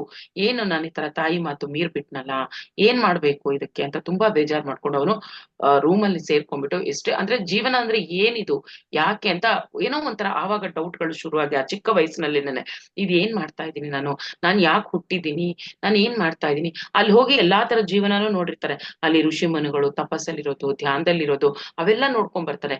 ಇಲ್ಲಿ ಬಂದ್ರೆ ಇಲ್ಲಿ ಜೀವನನೇ ಬೇರೆ. ಅಯೋಧ್ಯೆಗೆ ಬಂದಾಗ ಅಲ್ಲಿ ಜೀವನನೇ ಬೇರೆ. ರಾಜ, ಪರಿಪಾಲನೆ, ಸೇವಕರು, ಸೇನೆ, ಇದೇ ಬೇರೆ ತರ. ಅಲ್ಲಿ ಆಶ್ರಮದಲ್ಲಿ ಇರುವಂತಹ ಆ ಒಂದು ಜೀವನ ಶೈಲಿನೇ ಬೇರೆ. ಇಲ್ಲ, ಅವನಿಗೆ ತುಂಬಾ ಕನ್ಫ್ಯೂಷನ್ ಶುರು ಆಗುತ್ತೆ. ಯಾಕೆ ಈ ತರ ಜೀವನ, ಅವನಿಗೊಂಥರ ನನ್ಗೆ ಈ ರಾಜ್ಯ ಬೇಡ, ಇದ್ಯಾವುದೂ ಬೇಡ, ನಾನು ಯಾವಾಗ್ಲೂ ಧ್ಯಾನ ಮಾಡ್ತಾನೆ ಇರ್ಬೇಕು ಅನ್ನೋ ಒಂಥರ ಮನಸ್ಥಿತಿಲಿ ಹೋಗ್ಬಿಟ್ಟು ಒಳಗಡೆ ರೂಮಲ್ಲಿ ಬಾಗ್ಲು ಹಾಕೊಂಡು ಆಚೆನೆ ಬರಲ್ಲ ಎಷ್ಟೋ ದಿನಗಳು. ದಶರಥಂಗೆ ತುಂಬಾ ಬೇಜಾರಾಗುತ್ತೆ, ಇದೇನು ಈ ತರ ಆಗ್ಬಿಟ್ಟ ಅಂತಂದ್ಬಿಟ್ಟು ಎಷ್ಟು ಯಾರು ಬಂದು ಕರೆದ್ರು ಆಚೆ ಬರ್ತಿರಲ್ಲ. ಆಮೇಲೆ ವಿಶ್ವಾಮಿತ್ರನ್ನೇ ಮತ್ತೆ ಕರೆಸ್ತಾರೆ, ಈ ತರ ಮಾಡ್ತಾ ಇದಾರೆ, ಬನ್ನಿ ನೀವೇ ಬುದ್ಧಿ ಹೇಳಿ ಅಂತ. ಮತ್ತೆ ವಿಶ್ವಾಮಿತ್ರನ ಕರೆದಾಗ ವಿಶ್ವಾಮಿತ್ರ ಹೋಗಿ ರಾಮನ್ನ ಕರೆದು ಮಾಡಿದ್ಮೇಲೆ ಗುರುಗಳ ಮಾತನ್ನ ಇದು ಮಾಡ್ಬಾರ್ದು ಅಂತ ಮತ್ತೆ ಬಂದು ಬಾಗಿಲು ತೆಗ್ದಾಗ, ಏನು ನಿನ್ನ ಪ್ರಾಬ್ಲಮ್, ಏನು ಏನಾಗಿದೆ ಅಂತ ಕೇಳಿದಾಗ ಅದೇ ಹೇಳ್ತಾನೆ ರಾಮ, ನನಗೆ ಇದು ಯಾವ್ದ್ರಲ್ಲೂ ಇಂಟ್ರೆಸ್ಟ್ ಇಲ್ಲ, ಈ ಒಂದು ಕೊಲ್ಲೋದು, ಯುದ್ಧ ಮಾಡೋದು, ಇದು ಯಾವ್ದು ನಂಗೆ ಇಷ್ಟ ಇಲ್ಲ, ನಾನು ತಪಸ್ ಮಾಡ್ಕೊಂಡು ಧ್ಯಾನ ಮಾಡ್ಕೊಂಡು ಆರಾಮಾಗಿ ಇದ್ಬಿಡ್ತೀನಿ ಅಂತ ಹೇಳ್ತಾನೆ. ಆವಾಗ ವಿಶ್ವಾಮಿತ್ರ ಸಾಕಷ್ಟು ಟ್ರೈ ಮಾಡ್ತಾರೆ ಅವ್ರನ್ನ ಇದು ಮಾಡಕ್ಕೆ, ಆದ್ರೆ ಅವ್ರು ಯಾವಾಗ ಒಪ್ಪಲ್ವೋ, ಸರಿ ಇದಕ್ಕೆ ನಿನ್ನ ಒಂದು ಪ್ರಶ್ನೆಗಳಿಗೆ ಸರಿಯಾದ ಉತ್ತರ ಬೇಕು ಅಂತಂದಾಗ ನೀನು ವಸಿಷ್ಠರ ಹತ್ರ ಹೋಗು, ಅವರು ನಿನ್ನೆಲ್ಲಾ ಪ್ರಶ್ನೆಗಳಿಗೂ ಸಮಾಧಾನ ಸಿಗುತ್ತೆ ನಿನಗೆ ಅಂತ ಹೇಳಿದಾಗ ವಸಿಷ್ಠರ ಹತ್ರ ಹೋಗಿ ಮಾತಾಡಿದಾಗ ರಾಮ ತನಗಿರುವ ಎಲ್ಲ ಡೌಟ್ಸ್ ಅನ್ನ ಕೇಳ್ಕೊಂಡಾಗ ವಸಿಷ್ಠರ ಜೊತೆ ಮಾತಾಡಿದ್ಮೇಲೆ ಎಷ್ಟು ವಿಷಯಗಳು ಅವರಿಗೆ ಗೊತ್ತಾಗುತ್ತೆ. ಅವ್ರು ಈಗ ಬಂದಿರೋ ಈ ಉದ್ದೇಶ ಏನು, ಈ ರಾಮ ಅನ್ನುವ ಒಂದು ಅವತಾರದಲ್ಲಿ ಬಂದಿರೋ ಉದ್ದೇಶ ಏನಿದೆ ಅನ್ನೋದು ವಸಿಷ್ಠರಿಂದ ಎಲ್ಲಾ ಗೊತ್ತಾಗುತ್ತೆ. ಅವರಿಬ್ಬರಲ್ಲಿ ನಡೆದ ಆ ಒಂದು ಸಂವಾದ ವಸಿಷ್ಠಾಮೃತ ಅಥವಾ ಯೋಗ ವಾಸಿಷ್ಠ ಸುಮಾರು 30,000 ಶ್ಲೋಕದಿಂದ ಒಳಗೊಂಡಿದೆ. ಅದಷ್ಟರಲ್ಲಿ ಏನು ವಸಿಷ್ಠರು ರಾಮನಿಗೆ ಅರ್ಥ ಮಾಡ್ಸೋದು, ಯಾಕೆ ಬಂದಿದ್ದಾರೆ ಇಲ್ಲಿ, ಅವ್ರ ಉದ್ದೇಶ ಏನು ಅಂತ. ಸೊ ಅದೆಲ್ಲ ತಿಳ್ಕೊಂಡ್ಮೇಲೆ ರಾಮನ್ಗೆ ಗೊತ್ತಾಗ್ತಂದ್ರೆ ಸಾಕಷ್ಟು ಅವ್ರದ್ದು ಈ ಸ್ಥಿತಿಗಳನ್ನೆಲ್ಲ ದಾಟಿ ಬಂದಿದ್ದಾರೆ. ಈ ಧ್ಯಾನ ಮಾಡೋದು, ತಪಸ್ಸು ಮಾಡೋದು, ಇವೆಲ್ಲವನ್ನು ದಾಟಿ ಬಂದಿದ್ದಾರೆ. ಈಗ ಅವರ ಒಂದು ಜನ್ಮದ ಉದ್ದೇಶ ಏನು ಅಂದ್ರೆ ಧರ್ಮವನ್ನ ಪರಿಪಾಲನೆ ಮಾಡೋದೇ ಅವರ ಉದ್ದೇಶ. ಹಾಗಾಗಿ ವಸಿಷ್ಠರು ಅದನ್ನ ಅರ್ಥ ಮಾಡ್ಸದ್ಮೇಲೆ ಅವರು ಸರಿ ಅಂತ ಒಪ್ಪಿ ಮತ್ತೆ ಈ ಒಂದು ಆ ರಾಜ್ಯಕ್ಕೆ ಬರ್ತಾರೆ, ಅಯೋಧ್ಯೆಗೆ ಬರ್ತಾರೆ. ಇಲ್ಲಿ ಬಂದ ಮೇಲೆ ಮತ್ತೆ ದಶರಥ ಎಲ್ಲ ಚೆನ್ನಾಗಿರುತ್ತೆ, ಪಟ್ಟಾಭಿಷೇಕ ಅದಕ್ಕೆಲ್ಲ ಒಪ್ಕೊಳ್ತಾರೆ, ಎಲ್ಲಾ ಮಾಡ್ತಾರೆ. ಆದ್ರೆ ಏನಾಗುತ್ತೆ ಅಲ್ಲಿ ಆ ಒಂದು ಇನ್ನೇನು ನಾಳೆ ಪಟ್ಟಾಭಿಷೇಕ ಅಂತಂದಾಗ ನಮ್ಮೆಲ್ಲರಿಗೂ ಗೊತ್ತಿರೋ ಹಾಗೆ ಏನಾಗುತ್ತೆ, ಇಲ್ಲಿ ಕೈಕೇಯಿ ಬಂದು ಮಾಡಕ್ಕೆ ಬಿಡಲ್ಲ, ಪಟ್ಟಾಭಿಷೇಕ ಮಾಡಕ್ಕೆ ಬಿಡಲ್ಲ. ಸೊ ಆಗ ಇಷ್ಟು ಬೇಜಾರಾಗಿರುತ್ತೆ ದಶರಥಂಗೆ. ರಾಮನ್ಗೆ ಹೇಗೆ ಹೇಳಿ, ಕೈಕೇಯಿ ಆಸೆ ಏನು, ಅಲ್ಲಿ ಅರಮನೆಯಿಂದ ಬಿಟ್ಟು 14 ವರ್ಷ ಕಾಡಿಗೆ ಹೋಗ್ಬೇಕು ಅನ್ನೋ ಒಂದು ಅವಳ ಆಸೆ ವ್ಯಕ್ತಪಡಿಸಿದಾಗ ದಶರಥಂಗೆ ಆಗೋ ನೋವು ಅಷ್ಟಿಷ್ಟಲ್ಲ. ಹೇಗೆ ಕಳ್ಸೋದು ಅಂತ, ಮಗನ ಇನ್ನೇನ್ ನಾಳೆ ಪಟ್ಟಾಭಿಷೇಕ ಇಟ್ಕೊಂಡು ಈ ತರ ಹೇಳಿದ್ರೆ ಹೇಗೆ, ಅವನಿಗೆ ಕರ್ದು ಬಿಟ್ಟು ಮಗನ ಹತ್ರ ಆ ವಿಷಯ ಹೇಳಕ್ಕೂ ಅಷ್ಟು ಮುಜುಗರ ಆಗ್ತಾ ಇರುತ್ತೆ. ಆದ್ರೆ ಕರೆದ ತಕ್ಷಣ ರಾಮನ್ಗೆ ವಿಷಯ ಗೊತ್ತಾದ್ಮೇಲೆ ಒಂದೇ ಒಂದು ಸಲಿ, ರಾಮನ್ಗೆ ಗೊತ್ತಾಗಲ್ಲ ಡಿಸಿಷನ್ ಹೇಗ್ ತಗೋಬೇಕು, ಸಡನ್ ಆಗಿ ತಕ್ಷಣ ಪಿತೃವಾಕ್ಯ ಪರಿಪಾಲನೆ ಮಾಡ್ಬೇಕು ಕರೆಕ್ಟ್, ಆದ್ರೂ ಒಂಥರ ಇದ್ದಕ್ಕಿದ್ದಂಗೆ ಯಾರು ಒಂದ್ ಆತರ ಹೇಳಿದಾಗ ಹೇಗ್ ನಡ್ಕೋಬೇಕು ಗೊತ್ತಾಗಲ್ಲ. ಒಂದು ಕ್ಷಣ ಕಣ್ ಮುಚ್ಕೊಂಡು ನಿಂತ್ಕೊಂತಾರೆ ರಾಮ, ಏನ್ ಮಾಡ್ಬೇಕು ಅಂತ. ಸೊ ಆ ಕಣ್ ಮುಚ್ಕೊಂಡು ನಿಂತ ತಕ್ಷಣ ರಾಮ ಅವರ ಪೂರ್ಣಾತ್ಮಕ್ಕೆ ಕನೆಕ್ಟ್ ಆಗ್ತಾರೆ. ಪೂರ್ಣಾತ್ಮಕ್ಕೆ ಕನೆಕ್ಟ್ ಆದಾಗ ಅವ್ರಿಗೆ ಗೊತ್ತಾಗುತ್ತೆ ಇದು ಕರೆಕ್ಟ್, ನಾನ್ ಬಂದಿರೋ ಉದ್ದೇಶ ಏನಕ್ಕೆ, ಈ ಒಂದು ಧರ್ಮ ರಕ್ಷಣೆಗಾಗಿ ನಾನು ಬಂದಿದ್ದೀನಿ ಅಂತಂದಾಗ ನಾನು ಹೋಗೋದೇ ಸರಿ. ಎಲ್ಲಿ ಹೋಗ್ಬೇಕು ಗೊತ್ತು, ಆ ಧರ್ಮ ಎಲ್ಲಿದೆ ಅಲ್ಲಿ ಸರಿ ಮಾಡಕ್ಕೆ ನಾನು ಹೋಗ್ಬೇಕು ಅಂತಂದ್ಬಿಟ್ಟು ಆ ಒಂದು ಮೆಸೇಜ್ ಅವ್ರಿಗೆ ಟಕ್ಕಂತ ಸಿಗುತ್ತೆ. ಸೊ ಹಾಗಾಗಿ ಕಣ್ಣು ಬಿಟ್ಟ ತಕ್ಷಣ ಪಿತೃವಾಕ್ಯ ಪರಿಪಾಲನೆಯಲ್ಲಿ ಪೂರ್ಣಾತ್ಮನಿಂದ ಬಂದಿರೋ ಮೆಸೇಜು ಪ್ಲಸ್ ಇಲ್ಲಿ ಪಿತೃವಾಕ್ಯ ಪರಿಪಾಲನೆ, ಎರಡು ಪಿತೃಗಳದ್ದು ಸಹ ಕರೆಕ್ಟ್ ಆಗಿ ಆ ಒಂದು ಪಿತೃವಾಕ್ಯ ಪರಿಪಾಲನೆ ಮಾಡ್ತಾ ನಾನ್ ಹೋಗ್ತೀನಿ, ನಾನ್ ರೆಡಿ ಇದ್ದೀನಿ ಅಂತಂದ್ಬಿಟ್ಟು ಅವರು ವನವಾಸಕ್ಕೆ ಬಂದ್ಬಿಡ್ತಾರೆ. 14 ವರ್ಷ ವನವಾಸಕ್ಕೆ ಬರ್ತಾರೆ. ಮತ್ತೆ ಅಲ್ಲಿ ಬಂದ ಮೇಲೆ ಏನೇನೆಲ್ಲ ಆಗಿರೋದು ನಮ್ಗೆ ಸಾಕಷ್ಟು ವಿಷಯಗಳು ಗೊತ್ತೇ ಇದೆ. ಪ್ರತಿಯೊಂದು ವಿಚಾರದಲ್ಲಿ ಅವೇರ್ನೆಸ್ ಅಲ್ಲಿ ಇರಬೇಕು. ಮತ್ತೆ ಅದಕ್ಕೂ ಮುಂಚೆ ವಿಶ್ವಾಮಿತ್ರರ ಜೊತೆ ಹೋಗಿದ್ದಾಗ ಆ ಒಂದು ಜನಕ ರಾಜರ ಇದರಲ್ಲಿ ಸೀತೆಯ ಸ್ವಯಂವರದ ವಿಷಯದಲ್ಲೂ ನಮ್ಮೆಲ್ಲರಿಗೂ ಗೊತ್ತೇ ಇದೆ ಏನಾಗುತ್ತೆ ಅಲ್ಲಿ ಅಂತ. ಶಿವಧನಸ್ಸು ಯಾರು ಅದನ್ನ ಮುರಿತಾರೋ ಅಥವಾ ಯಾರು ಅದನ್ನ ಬಗ್ಸಿ ದಾರ ಕಟ್ತಾರೋ ಅವರಿಗೆ ಸೀತೆಯನ್ನ ಕೊಟ್ಟು ಮದುವೆ ಮಾಡೋದು ಅನ್ನುವಂತ ವಿಚಾರ. ಇಲ್ಲಿ ಆಕ್ಚುಲಿ ವಿಶ್ವಾಮಿತ್ರ ಆ ಟೈಮಲ್ಲಿ ಕರ್ಕೊಂಡ್ಬಂದು ರಾಮನ್ನ ಸೀತೆ ಜೊತೆ ಮದುವೆ ಮಾಡಿಸೋದು ಅದೆಲ್ಲ ಫಸ್ಟ್ ಗೊತ್ತಿರಲ್ಲ. ಆದ್ರೆ ಅಲ್ಲಿ ಏನಾಗುತ್ತೆ ಅನ್ಎಕ್ಸ್ಪೆಕ್ಟೆಡ್ ಆಗಿ ಈ ಕಾಡಲ್ಲಿ ಇರ್ಬೇಕಾ ಈ ವಿಷಯಗಳೆಲ್ಲ ನಡೀತಾ ಇರುತ್ತೆ. ಇಲ್ಲಿ ರಾವಣನು ಸಹ ಅಲ್ಲಿ ಬಂದಿರ್ತಾನೆ ಆ ಬಿಲ್ಲನ್ನ ಮುರಿಯೋಕೆ. ಆದ್ರೆ ರಾವಣನ ಕೈಯಲ್ಲಿ ಆಗಲ್ಲ. ಆ ರಾವಣ ಆಗ್ಲಿಲ್ಲ ಅಂತ ಬಿಡ್ದಂಗೆ ಅಲ್ಲಿ ಅಪಪ್ರಚಾರ ಮಾಡ್ತಾ ಇರ್ತಾರೆ ಎಲ್ಲರ ಹತ್ರ. ಜನಕ ಮಹಾರಾಜರು ಸುಮ್ನೆ ಒಂದ್ ಮೋಸ ಮಾಡ್ತಾ ಇದ್ದಾರೆ, ಜನಗಳಿಗೆ ಮೋಸ ಮಾಡ್ತಾ ಇದ್ದಾರೆ. ಇಲ್ಲಿ ಏನು ಯಾರಿಗೂ ಆಗಲ್ಲ ಆ ಶಿವಧನಸ್ಸನ್ನ ಬೆಂಡ್ ಮಾಡೋ ಶಕ್ತಿ ಯಾರಿಗೂ ಇಲ್ಲ, ಇಲ್ಲಿ ಸುಮ್ನೆ ಅವಮಾನ ಮಾಡ್ತಾ ಇದ್ದಾರೆ ಅಷ್ಟೇ ಎಲ್ಲಾರ್ನು ಕರೆಸಿ ಅನ್ನುವಂತಹ ಅಪಪ್ರಚಾರ ಮಾಡ್ತಾ ಇರ್ತಾರೆ. ಇದು ಒಂಥರ ರಾಮನ್ಗೆ ವಿಶ್ವಾಮಿತ್ರಂಗೆ ಸರಿ ಅನ್ಸಲ್ಲ. ಇದು ಈ ತರ ಅನ್ನೋದು ಸರಿಯಲ್ಲ, ಅದು ತಪ್ಪು ಅಂತ ತೋರ್ಸೋಕ್ಕೋಸ್ಕರ ವಿಶ್ವಾಮಿತ್ರ ಅಲ್ಲಿ ರಾಮನನ್ನ ಕರ್ಕೊಂಡ್ ಬರೋದು. ರಾಮನ್ಗೆ ಅದು ತುಂಬಾ ಈಸಿ. ತೆಗಿತಾರೆ ಆ ಬಿಲ್ಲನ್ನ ಎತ್ತುತ್ತಾರೆ, ಮುರ್ದೇ ಬಿಡ್ತಾರೆ ಆ ಬಿಲ್ಲನ್ನ. ಯಾಕೆ ಮುರಿತಾರೆ ಅಂತಂದ್ರೆ ಅಲ್ಲಿ ಅವರಿಗೆ ಇಷ್ಟ ಆಗದೆ ಇರುವಂತಹ ವಿಷಯ ಏನು ಅಂತಂದ್ರೆ ಸೀತಾದೇವಿ ಒಬ್ಬ ಮಹಿಳೆ, ಯಾವತ್ತು ಒಂದು ಮಹಿಳೆನ ಈ ತರ ಒಂದು ಪರೀಕ್ಷೆಗಳಿಗೆ ಗುರಿ ಮಾಡಬಾರ್ದು. ಅವಳಿಗೆ ಇಷ್ಟ ಇದೆಯೋ ಇಲ್ವೋ ಗೊತ್ತಿಲ್ದೆ ಯಾರು ಸುಮ್ನೆ ಒಂದು ಬಿಲ್ಲನ್ನ ಮುರಿತಾರೋ ಅವ್ರಿಗೆ ಕೊಟ್ಬಿಟ್ಟು ಮದ್ವೆ ಮಾಡೋದು ಅಂದ್ರೆ ಮೀನಿಂಗ್ಲೆಸ್ ಅದು. ಅಲ್ಲವ್ನ್ ಕೆಟ್ಟವನಾಗಿರ್ತಾನೋ ಅವ್ನ್ ಯಾತವ್ರದನ್ನ ಹಾಕಿರ್ತಾನೋ ಗೊತ್ತಿಲ್ಲ ಅಲ್ಲ, ಬರೀ ಶಕ್ತಿ ಒಂದಿದ್ದ ತಕ್ಷಣ ಅದನ್ನ ಮುರಿದ ತಕ್ಷಣ ಅದ್ ಹೇಗ ಅವ್ರ ಜೊತೆ ಮದ್ವೆ ಮಾಡೋದು ಅವಳನ್ನ. ಅದು ಅವನಿಗೆ ಆ ಒಂದು ಕಾನ್ಸೆಪ್ಟೇ ಇಷ್ಟ ಆಗದೆ ಆ ಶಿವಧನಸ್ಸನ್ನ ಮುರಿದು ಬಿಟ್ಟು ಎಸೆದು ಬಿಡ್ತಾರೆ, ಅಂದ್ರೆ ಪಕ್ಕಕ್ಕೆ ಇಟ್ಬಿಡ್ತಾರೆ. ಸೊ ಅಂದ್ರೆ ಅಲ್ಲಿ ಇಲ್ಲಿ ಇದ್ದಿದ್ದೇನು, ಯಾರು ಶಿವಧನಸ್ಸನ್ನ ಮುರಿತಾರೋ ಅವ್ರಿಗೇನೆ ನಾನು ಮಗಳನ್ನ ಕೊಟ್ಟು ಮದ್ವೆ ಮಾಡೋದು ಅಂತ ಜನಕ ಮಹಾರಾಜರು ಅನ್ಕೊಂಡಿರ್ತಾರೆ. ಆದ್ರೆ ಅವ್ರು ಬಂದು ಹೇಳ್ತಾರೆ ಈಗ ನನ್ ಮಗಳನ್ನ ನಿನಗೆ ಕೊಟ್ಟು ಮದುವೆ ಮಾಡೋದು ಅಂತ. ಆದ್ರೆ ರಾಮ ಒಪ್ಪಲ್ಲ ಅದಕ್ಕೆ. ನಾನು ಮುರಿದಿರ್ಬೋದು ಬಿಲ್ಲು ಸರಿ, ಆದ್ರೂ ಅವಳಿಗೆ ಇಷ್ಟ ಇಲ್ದೆ, ಸೀತೆಗೆ ಇಷ್ಟ ಇಲ್ದೆ ಖಂಡಿತ ನಾನು ಒಪ್ಪಲ್ಲ ಮದ್ವೆ ಆಗಕ್ಕೆ. ಅವಳಿಗೆ 100% ಇಷ್ಟ ಇದೆ, ನಾನ್ ಮದ್ವೆ ಆಗ್ತೀನಿ ಅಂತ ಒಪ್ಪಿದ್ರೇನೆ ನಾನ್ ಮದ್ವೆ ಆಗ್ತೀನಿ ಅಂತ ಅವಳಿಗೆ ಟೈಮ್ ಕೊಟ್ಟು ಯೋಚನೆ ಮಾಡಕ್ಕೆ ಟೈಮ್ ಕೊಟ್ಟು ಅವಳು ಒಪ್ಪಿದ ಮೇಲೆನೇನೆ ರಾಮ ಮದ್ವೆ ಆಗ್ತಾನೆ ಸೀತೆನ. ಅಂದ್ರೆ ಆ ಗುಣಗಳು ನೋಡಿ ಯಾವ ತರ ಇತ್ತು. ಒಂದೊಂದು ಗುಣಗಳನ್ನ ನಾವು ನೋಡ್ತಾ ಹೋದ್ರೆ ರಾಮನಲ್ಲಿರುವ ಗುಣಗಳು ಸಾಕಷ್ಟು ನಾವು ಅಳವಡಿಸ್ಕೋಬೇಕಾಗತ್ತೆ. ಯಾಕೆ ರಾಮ ಎಲ್ರಿಗೂ ಇಷ್ಟ ಆಗ್ತಾನೆ ಅಂದ್ರೆ ಈ ಎಲ್ಲಾ ಸದ್ಗುಣಗಳನ್ನ ಹೊಂದಿರುವವರು ರಾಮ. ಸೊ ಬರೀ ಇಷ್ಟ ಅಂತ ಅನ್ನೋದಷ್ಟೇ ಅಲ್ಲ, ಬರೀ ಪೂಜೆ ಮಾಡೋದಷ್ಟೇ ಅಲ್ಲ, ಆ ರಾಮನಲ್ಲಿರುವ ಒಂದೊಂದು ಗುಣಗಳನ್ನ ನಾವೆಲ್ಲಾನು ಅಳವಡಿಸ್ಕೋಬೇಕಾಗತ್ತೆ. ಇಲ್ಲಿ ಒಂದೊಂದು ನೋಡ್ತಾವ್ರೆ. ಇನ್ನ ಸುಗ್ರೀವ ವಾಲಿ ಜೊತೆ ನಡ್ಕೊಂಡಿದ್ದು, ವಿಭೀಷಣನ ಜೊತೆ ನಡ್ಕೊಂಡಿದ್ದು, ಮಂಡೋದರಿ ಜೊತೆ ಸಹ ಎಷ್ಟು ಚೆನ್ನಾಗಿ ನಡ್ಕೊಳ್ತಾರೆ. ನಾವು ಓದ್ತಾ ಹೋದಾಗ ಒಂದೊಂದು ರಾಮಾಯಣದಿಂದ ಅರ್ಥ ಆಗುತ್ತೆ.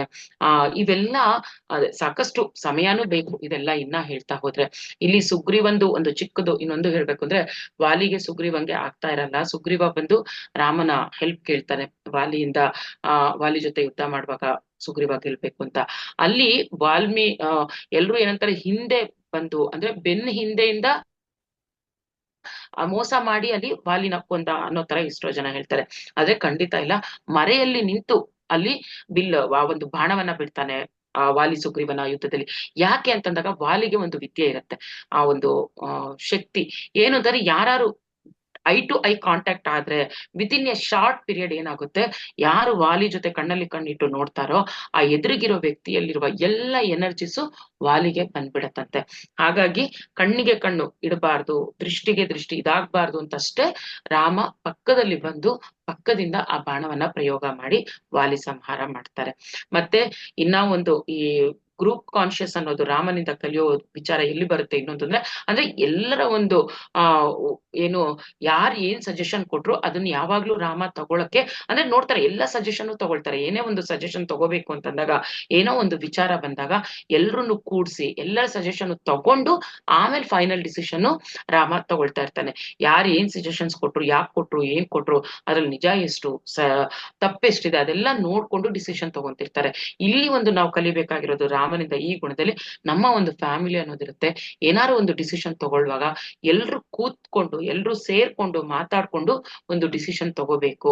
ಗೊತ್ತಿರ್ಬೋದು ಮನೇಲಿ ದೊಡ್ಡವರಾಗಿರೋರು ನಾವೇನ್ ಅಪ್ಪ ಅಂತ ಅಪ್ಪನ ಸ್ಥಾನದಲ್ಲಿರೋರು, ಅವ್ರೊಂದು ಎಕ್ಸ್ಪೀರಿಯನ್ಸ್ ಇಂದ ಅವ್ರೆಲ್ರಿಗೂ ಗೊತ್ತಿರುತ್ತೆ, ಎಲ್ಲಾ ವಿಷಯಗಳು ಗೊತ್ತಿರುತ್ತೆ, ಅವರೇ ಒಬ್ರು ತಗೋಬಹುದು ಡಿಸಿಷನ್.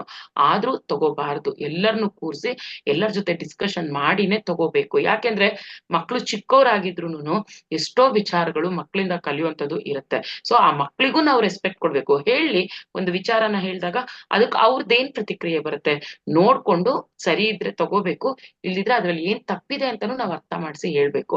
ಇಂಥದೇ ಒಂದು ಸನ್ನಿವೇಶ ಈ ರಾಮಾಯಣದಲ್ಲಿ ಯಾವಾಗ ನಡೆಯುತ್ತೆ ಅಂತಂದ್ರೆ, ಇವರೆಲ್ಲ ಸೀತೆಯನ್ನ ಬಿಡಿಸ್ಕೊಂಡ್ ಬರ್ಬೇಕು ಅಂತ ಹೋಗುವಾಗ ವಿಭೀಷಣ ರಾವಣನ್ ಜೊತೆ ಇರಕ್ ಇಷ್ಟ ಇಲ್ದೆ ವಿಭೀಷಣ ಬಂದು ರಾಮನನ್ ಕೇಳ್ತಾನೆ, ಇನ್ಮೇಲೆ ನಾನ್ ನಿನಗ್ ಸಪೋರ್ಟ್ ಮಾಡ್ತೀನಿ, ನಾನ್ ರಾವಣನ್ ಜೊತೆ ಇರಲ್ಲ, ನಮ್ಮ ಅಣ್ಣನ್ ಜೊತೆ ನಾನು ಇರಲ್ಲ, ನಿನಗ್ ಸಪೋರ್ಟ್ ಮಾಡ್ತೀನಿ ಅಂತ ರಾಮನ್ ನಿಮ್ಮ ಒಂದು ಸೇನೆಯಲ್ಲಿ ನಾನ್ ಸೇರ್ತೀನಿ ಅಂತ ಕೇಳಕ್ ಬಂದಾಗ ರಾಮಂಗೆಲ್ಲ ಗೊತ್ತಲ್ವಾ, ಸೇರ್ಸ್ಕೊಂಡ್ಬಿಡ್ಬೋದಿತ್ತು ವಿಭೀಷಣನ. ಆದ್ರೆ ಡೈರೆಕ್ಟ್ ಆಗಿ ಅವ್ರೊಬ್ರು ಒಪ್ಪಿಗೆಯಿಂದ ಸೇರಿಸ್ಕೊಳ್ಳಲ್ಲ, ಎಲ್ಲರನ್ನು ಕೇಳ್ತಾರೆ. ಅವ್ರದೇ ಒಂದು ಸೇನೆ ತರ ಮಾಡ್ಕೊಂಡಿರ್ತಾರೆ, ಒಂದು ಟೀಮ್, ಎಲ್ಲರನ್ನು ಕೇಳ್ತಾರೆ ಅಭಿಪ್ರಾಯ. ಈ ತರ ವಿಭೀಷಣ ಬಂದಿದ್ದಾರೆ, ನಾವು ಸೇರಿಸ್ಕೊಳ್ಳೋಣವಾ ಹೇಗೆ ಅಂತ. ಅವಾಗ ಸುಗ್ರೀವನ್ ಅಲ್ಲಿ ಗೊತ್ತಾಗುತ್ತೆ ಎಲ್ಲರ ಮನಸ್ಥಿತಿಗಳು ಹೇಗಿರುತ್ತೆ ಅನ್ನೋದನ್ನು ಇದು ತಿಳ್ಕೊಳಕ್ ಒಂದು ಅವಕಾಶ ಈ ತರದ್ದು. ಸೊ ಸುಗ್ರೀವಂಗೆ ಇಷ್ಟ ಇಲ್ಲ ವಿಭೀಷಣನ ಕರ್ಕೊಳ್ಳೋದು. ವಿಭೀಷಣನು ಏನಂತಾನೆ, ಇಲ್ಲ ನನಗೆ ಯಾಕೋ ಇಷ್ಟ ಆಗ್ತಿಲ್ಲ, ಅಣ್ಣನಿಗೆ ಮೋಸ ಮಾಡಿ ಬರುವಂತವನ್ನ ನೀವ್ ಹೇಗ್ ನಂಬ್ತೀರಾ, ನಾಳೆ ದಿನ ನಮಗೂ ಮೋಸ ಮಾಡಬಹುದು, ಅದಕ್ ನನಗ್ ಇಷ್ಟ ಇಲ್ಲ ಅಂತ ಸುಗ್ರೀವ ಹೇಳ್ತಾರೆ. ಆಗ ನಕ್ಕೊಂತಾರೆ, ಶ್ರೀರಾಮಂಗೆ ನಗು ಬರುತ್ತೆ. ಯಾಕೆ ಒಂದು ಕಾಲದಲ್ಲಿ ಸುಗ್ರೀವ ಮಾಡಿದ್ದು ಅದೇ ಕೆಲ್ಸ, ಅಣ್ಣನಿಂದ ಹಿಂದೆ ನಿಂತು ಅಣ್ಣನ ವಿರುದ್ಧವಾಗೇ ಹೋರಾಡಿರೋನು ಈಗ ಹೆಂಗೆ ಇದನ್ನ ಜಡ್ಜ್ ಮಾಡ್ತಾ ಇದ್ದಾನೆ, ವಿಭೀಷಣನ ವಿಷಯಕ್ಕೆ ಬಂದಾಗ ಯಾವ ತರ ಜಡ್ಜ್ ಮಾಡ್ತಾ ಇದ್ದಾನೆ ಅಂತಂದ್ಬಿಟ್ಟು ನಗು ಬರುತ್ತೆ. ಅರ್ಥನೂ ಮಾಡಿಸ್ತಾನೆ ಅಲ್ಲಿ ರಾಮ ಸುಗ್ರೀವಂಗೆ. ಸೊ ಈ ತರ ಜಡ್ಜ್ಮೆಂಟ್ ಅನ್ನೋ ವಿಷಯ ಬಂದಾಗ ನಾವು ಎಷ್ಟು ಹುಷಾರಾಗಿರ್ಬೇಕು, ನಾವ್ ಹೇಗ್ ನಡ್ಕೊಂಡಿರ್ತೀವಿ ಮತ್ ಇನ್ನೊಬ್ರ ಬಗ್ಗೆ ಹೇಗ್ ಜಡ್ಜ್ಮೆಂಟ್ ಆ ತರ ಕೊಡ್ತೀವಿ. ಸೊ ಇದೆಲ್ಲ ಸಾಕಷ್ಟು ನಾವಿಲ್ಲಿ ಸೂಕ್ಷ್ಮವಾಗಿ ನೋಡ್ಕೊಂಡಾಗ ಎಷ್ಟೋ ಅಂತರಾರ್ಥಗಳನ್ನ ಇಲ್ಲಿ ನಾವು ತಿಳ್ಕೊಳ್ತಾ ಬರ್ಬೋದು ಮಾಸ್ಟರ್ಸ್. ಸೊ ಒಂದೊಂದು ಮೆಟ್ಟಿಲ್ನಲ್ಲಿ ಇಲ್ಲಿ ಅಹಲ್ಯೆ ಶಾಪ ವಿಮೋಚನೆ, ಆವಾಗ ರಾಮ ನಡ್ಕೊಂಡಿದ್ದ ರೀತಿ ಎಲ್ಲಾನು ನಾವು ಸಾಕಷ್ಟು ಈ ಒಂದು ರಾಮಾಯಣದ ಅದ್ಭುತವಾದ ಕ್ಯಾರೆಕ್ಟರ್ಸ್ ಒಂದೊಂದು. ಸೊ ಈಗ ಸಮಯ ಇಷ್ಟು ಪರ್ಮಿಟ್ ಮಾಡಿರೋದ್ರಿಂದ ಇಷ್ಟು ಹೇಳಿದ್ನಿ. ಸೊ ಮಾಸ್ಟರ್ಸ್ ಥ್ಯಾಂಕ್ ಯು, ಇಂತ ಒಂದು ಅದ್ಭುತವಾದ ಈ ಒಂದು ಅವಕಾಶವನ್ನ ಕೊಟ್ಟಿದ್ದಕ್ಕೆ ಥ್ಯಾಂಕ್ಸ್ ಸರ್, ತಮ್ಮ ಅವತಾರ್ ಟಿವಿ ಅವ್ರಿಗೆ thank you so much sir, thank you. Yes madam, ತುಂಬಾ ಧನ್ಯವಾದ ಮೇಡಮ್. ತುಂಬಾ ವಿವರವಾಗಿ ಅದ್ಭುತ ವಿವರಣೆ ಕೊಟ್ಟಿದ್ರು. ಪ್ರತಿಯೊಂದು ಪಾತ್ರಕ್ಕೆ ರಾಮಾಯಣದಲ್ಲಿ ಅದ್ಭುತವಾದ ವಿವರಣೆ, ಅದ್ಭುತವಾದ ಜ್ಞಾನ ಸಿಕ್ತು ಸ್ನೇಹಿತರೆ. ಸೊ ಈ ಜ್ಞಾನ ಅನ್ನೋದು ಸೊ ನಮ್ಗೆ ಅಂದ್ರೆ ಎಲ್ಲಿ ಸಿಗಲ್ಲ, ಅದೇ ಇದೊಂದು ವಿಶೇಷ ಜ್ಞಾನ. ಸೊ ಪ್ರತಿಯೊಂದು ಪಾತ್ರಕ್ಕೆ ಆಧ್ಯಾತ್ಮಿಕ ಪರವಾಗಿ ಅರ್ಥ ಮಾಡ್ಕೊಂಡದು. ಅಂದ್ರೆ ರಾಮಾಯಣದಲ್ಲಿ ಪ್ರತಿಯೊಂದು ನಾವು ಕೇಳಿರ್ತೀವಿ, ಆದ್ರೆ ಅದು ಪುರಾಣವಾಗಿ ಕೇಳಿರ್ತೀವಿ, ಆದ್ರೆ ಇದು ಆಧ್ಯಾತ್ಮಿಕ ಪರವಾಗಿ ತಿಳ್ಕೊಂಡದು. ತುಂಬಾ ಅದ್ಭುತ ಜ್ಞಾನ. ಪ್ರತಿಯೊಂದು ನೀವು ನೆನಪಲ್ಲಿ ಇಟ್ಕೊಳ್ಳಿ, ಮತ್ತೆ ಮತ್ತೆ ಈ ವಿಡಿಯೋವನ್ನು ನೋಡಿ ನೀವು ಮನನ ಮಾಡ್ಕೋಬೇಕಂತ ವಿನಂತಿ ಮಾಡ್ತಾ ಇದ್ದೀನಿ ಸ್ನೇಹಿತರೆ. ಈಗ ಮೇಡಮ್ ಜೊತೆಗೆ ನಿಮ್ಮ ಅನುಭವ ಹಂಚ್ಕೊಳ್ಳಿ, ಮತ್ತೆ ಯಾವುದೇ ಪ್ರಶ್ನೆ ಉತ್ತರ ಇದ್ರೆ ಪ್ರಶ್ನೆ ಇದ್ರೆ ದಯವಿಟ್ಟು ಕೇಳಿ. ನೀವು ಹ್ಯಾಂಡ್ ರೈಸ್ ಮಾಡ್ಬೋದು, ನಾವು ಅನ್ಮಿಟ್ ಮಾಡ್ತೀವಿ ಸ್ನೇಹಿತರೆ. ದಯವಿಟ್ಟು ಹ್ಯಾಂಡ್ ರೈಸ್ ಮಾಡಿ, ನಾವು ಅನ್ಮಿಟ್ ಮಾಡ್ತೀವಿ. ರೈಟ್, ಮಾತಾಡಿ ಮೇಡಮ್. ಉಮಾ ಮೇಡಮ್.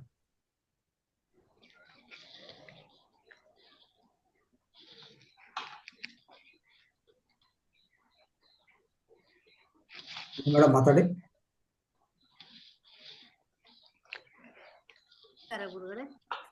ಮಾತಾಡಿ, ಜೋರಾಗಿ ಮಾತಾಡಿ.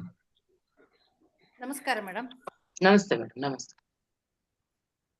ಇವತ್ತು ಬಹಳಷ್ಟು ಅದ್ಭುತವಾದಂತಹ ಮಾಹಿತಿ ಕೊಟ್ಟಿದ್ರಿ ಮೇಡಮ್, ತುಂಬಾ ಧನ್ಯವಾದ. ಆದ್ರೆ ರಾಮಾಯಣ ಮಹಾಭಾರತ ಓದ್ತಿದ್ವಿ, ಆದ್ರೆ ಇಷ್ಟು ವಿಚಿತ್ರವಾದದ್ದು, ನಿಗೂಢವಾದದ್ದು, ಸುಂದರವಾದದ್ದು ಮತ್ತು ಅದ್ಭುತವಾದದ್ದು, ಇದನ್ನ ಇಷ್ಟು ಒಬ್ರೊಬ್ಬರ ಹೆಸರಿನಲ್ಲಿ ಇಷ್ಟು ಅದ್ವಿತೀಯವಾದಂತಹ ವೈಶಿಷ್ಟ್ಯತೆ ಇದೆ ಅಂತ ಗೊತ್ತಿದ್ದಿಲ್ಲ. ಸುಮ್ಮನೆ ಆಗ ಸರಾಗವಾಗಿ ರಾಮಾಯಣ ಓದ್ತಾ ಇದ್ವಿ. ಎಷ್ಟು ಹೆಸರುಗಳು, ಆ ಹೆಸರಿನ ಹಿಂದೆ ಎಷ್ಟು ಅರ್ಥ ಕೂಡಿದೆ. ಪ್ರತಿಯೊಂದು ರಾಮ, ಲಕ್ಷ್ಮಣ, ಸೀತೆ, ಹನುಮಂತ, ವಾಲಿ, ಸುಗ್ರೀವ, ರಾವಣನಿಗೆ ಹಿಟ್ಲರ್ ಅನ್ನುವಂತ ಹೆಸರು ಗೊತ್ತಿದ್ದಿಲ್ಲ ಮೇಡಮ್. ಆತನ ಇವಾಗ ತಾವು ಹೇಳಿದಾಗ ಗೊತ್ತಾಗಿತ್ತು. ಆದ್ರೆ ಇದಕ್ಕೆಲ್ಲ ಏನು ಎಷ್ಟು ಹೇಳಿದ್ರು ಕೂಡ ಕಡಿಮೆ ಮೇಡಮ್.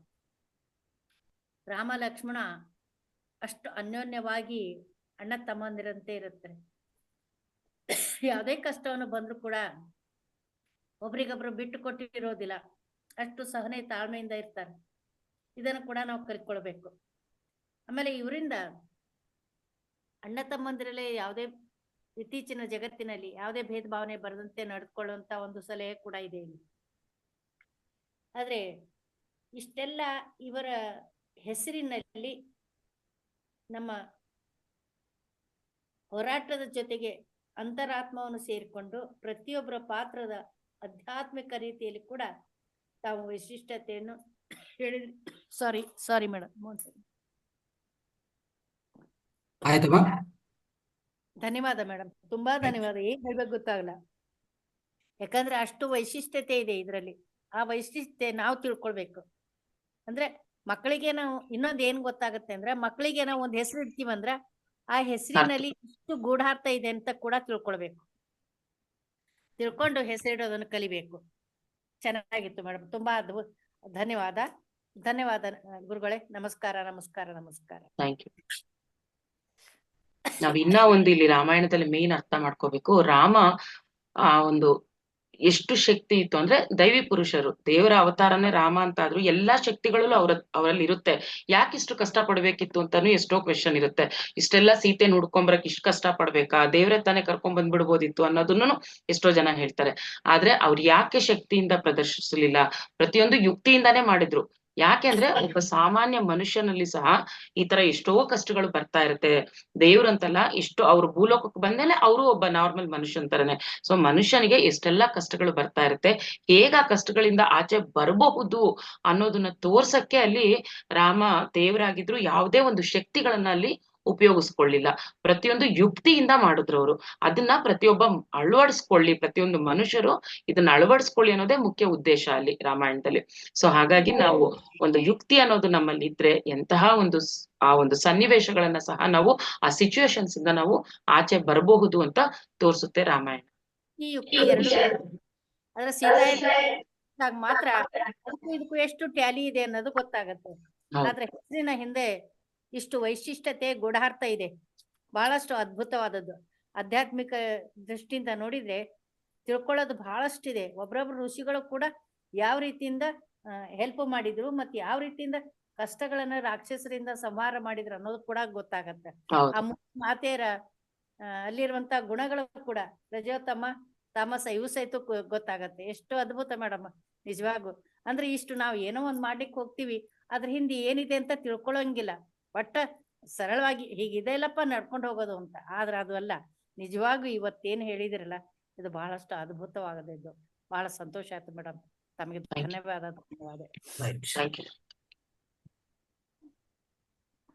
ನೆಕ್ಸ್ಟ್ ಜಗದೀಶ್ ಅವರೇ ಮಾತಾಡಿ. ನಮಸ್ತೆ ಮೇಡಮ್. ನಮಸ್ತೆ. ಒಂದು ಅದ್ಭುತವಾದ ಒಂದು ವಿಷಯ ತಿಳಿಸ್ಕೊಟ್ರು ಮೇಡಮ್.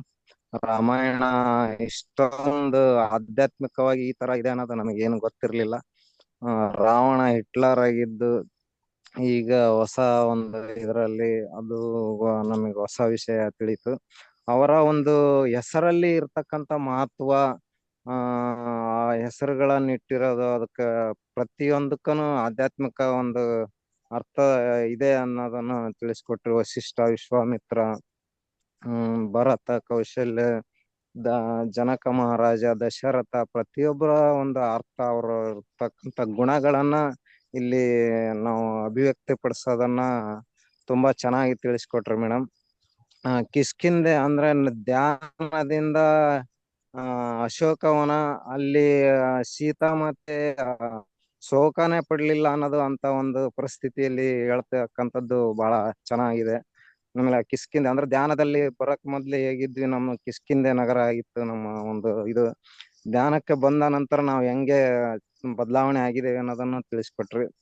ಅತ್ಯಂತ ಅಮೂಲ್ಯವಾದ ಒಂದು ವಿಷಯವನ್ನ ತಿಳಿಸ್ಕೊಟ್ಟಿದ್ರು ಮೇಡಮ್. ತಮಗೆ ಅನಂತವಾದ ಧನ್ಯವಾದಗಳು. ಸರ್ಗೂ ಸಹ ಅನಂತವಾದ ಧನ್ಯವಾದ. Thank you sir. ನಮಸ್ತೆ ಮೇಡಮ್. ನಮಸ್ತೆ ಮೇಡಮ್. ರಾಮಾಯಣದ ಬಗ್ಗೆ ಇನ್ನಷ್ಟು ವಿಚಾರಗಳನ್ನ ನಾವು ತಿಳ್ಕೊಂಡಿದೀವಿ. ಹಾಗೆ ಈ ಹಿಂದೆ ಸಂಚಿಕೆಯಲ್ಲಿ ನಾವು ಸೀತಾಯಣದ ಬಗ್ಗೆ ತಿಳ್ಕೊಂಡಿದ್ವಿ. ಅದ್ರ ಬಗ್ಗೆನೂ ನಮ್ಗೆ ಇವತ್ತು ನೀವು ಮಾಹಿತಿ ಕೊಟ್ಟಿದ್ದೀರಾ. ಪ್ರತಿಯೊಂದು ಪಾತ್ರಗಳ ಪರಿಚಯ ಮಾಡಿ ಆ ಪಾತ್ರಗಳ ಸಂಕೇತ ಏನು ಅನ್ನೋದನ್ನ ಕೂಡ ನಾವು ತಿಳ್ಕೊಂಡಿದೀವಿ ಮೇಡಮ್. ನಮ್ಗೆ ಇದ್ ಬೇಕಿತ್ತು. ತುಂಬಾ ಧನ್ಯವಾದಗಳು ಮೇಡಮ್ ತಿಳಿಸ್ಕೊಟ್ಟಿದ್ದಕ್ಕೆ. ಮಾಸ್ಟರ್ಸ್ ಮೇಡಮ್ ಇದ್ದಾರೆ. ನಿಮ್ ಪ್ರಶ್ನೆ ಏನೇ ಇದ್ರೂನು, ಅನುಭವ ಇದ್ರೂನು ಮೇಡಮ್ ಜೊತೆ ಹಂಚ್ಕೋಬಹುದು. ಹ್ಯಾಂಡ್ ರೈಸ್ ಮಾಡಿ.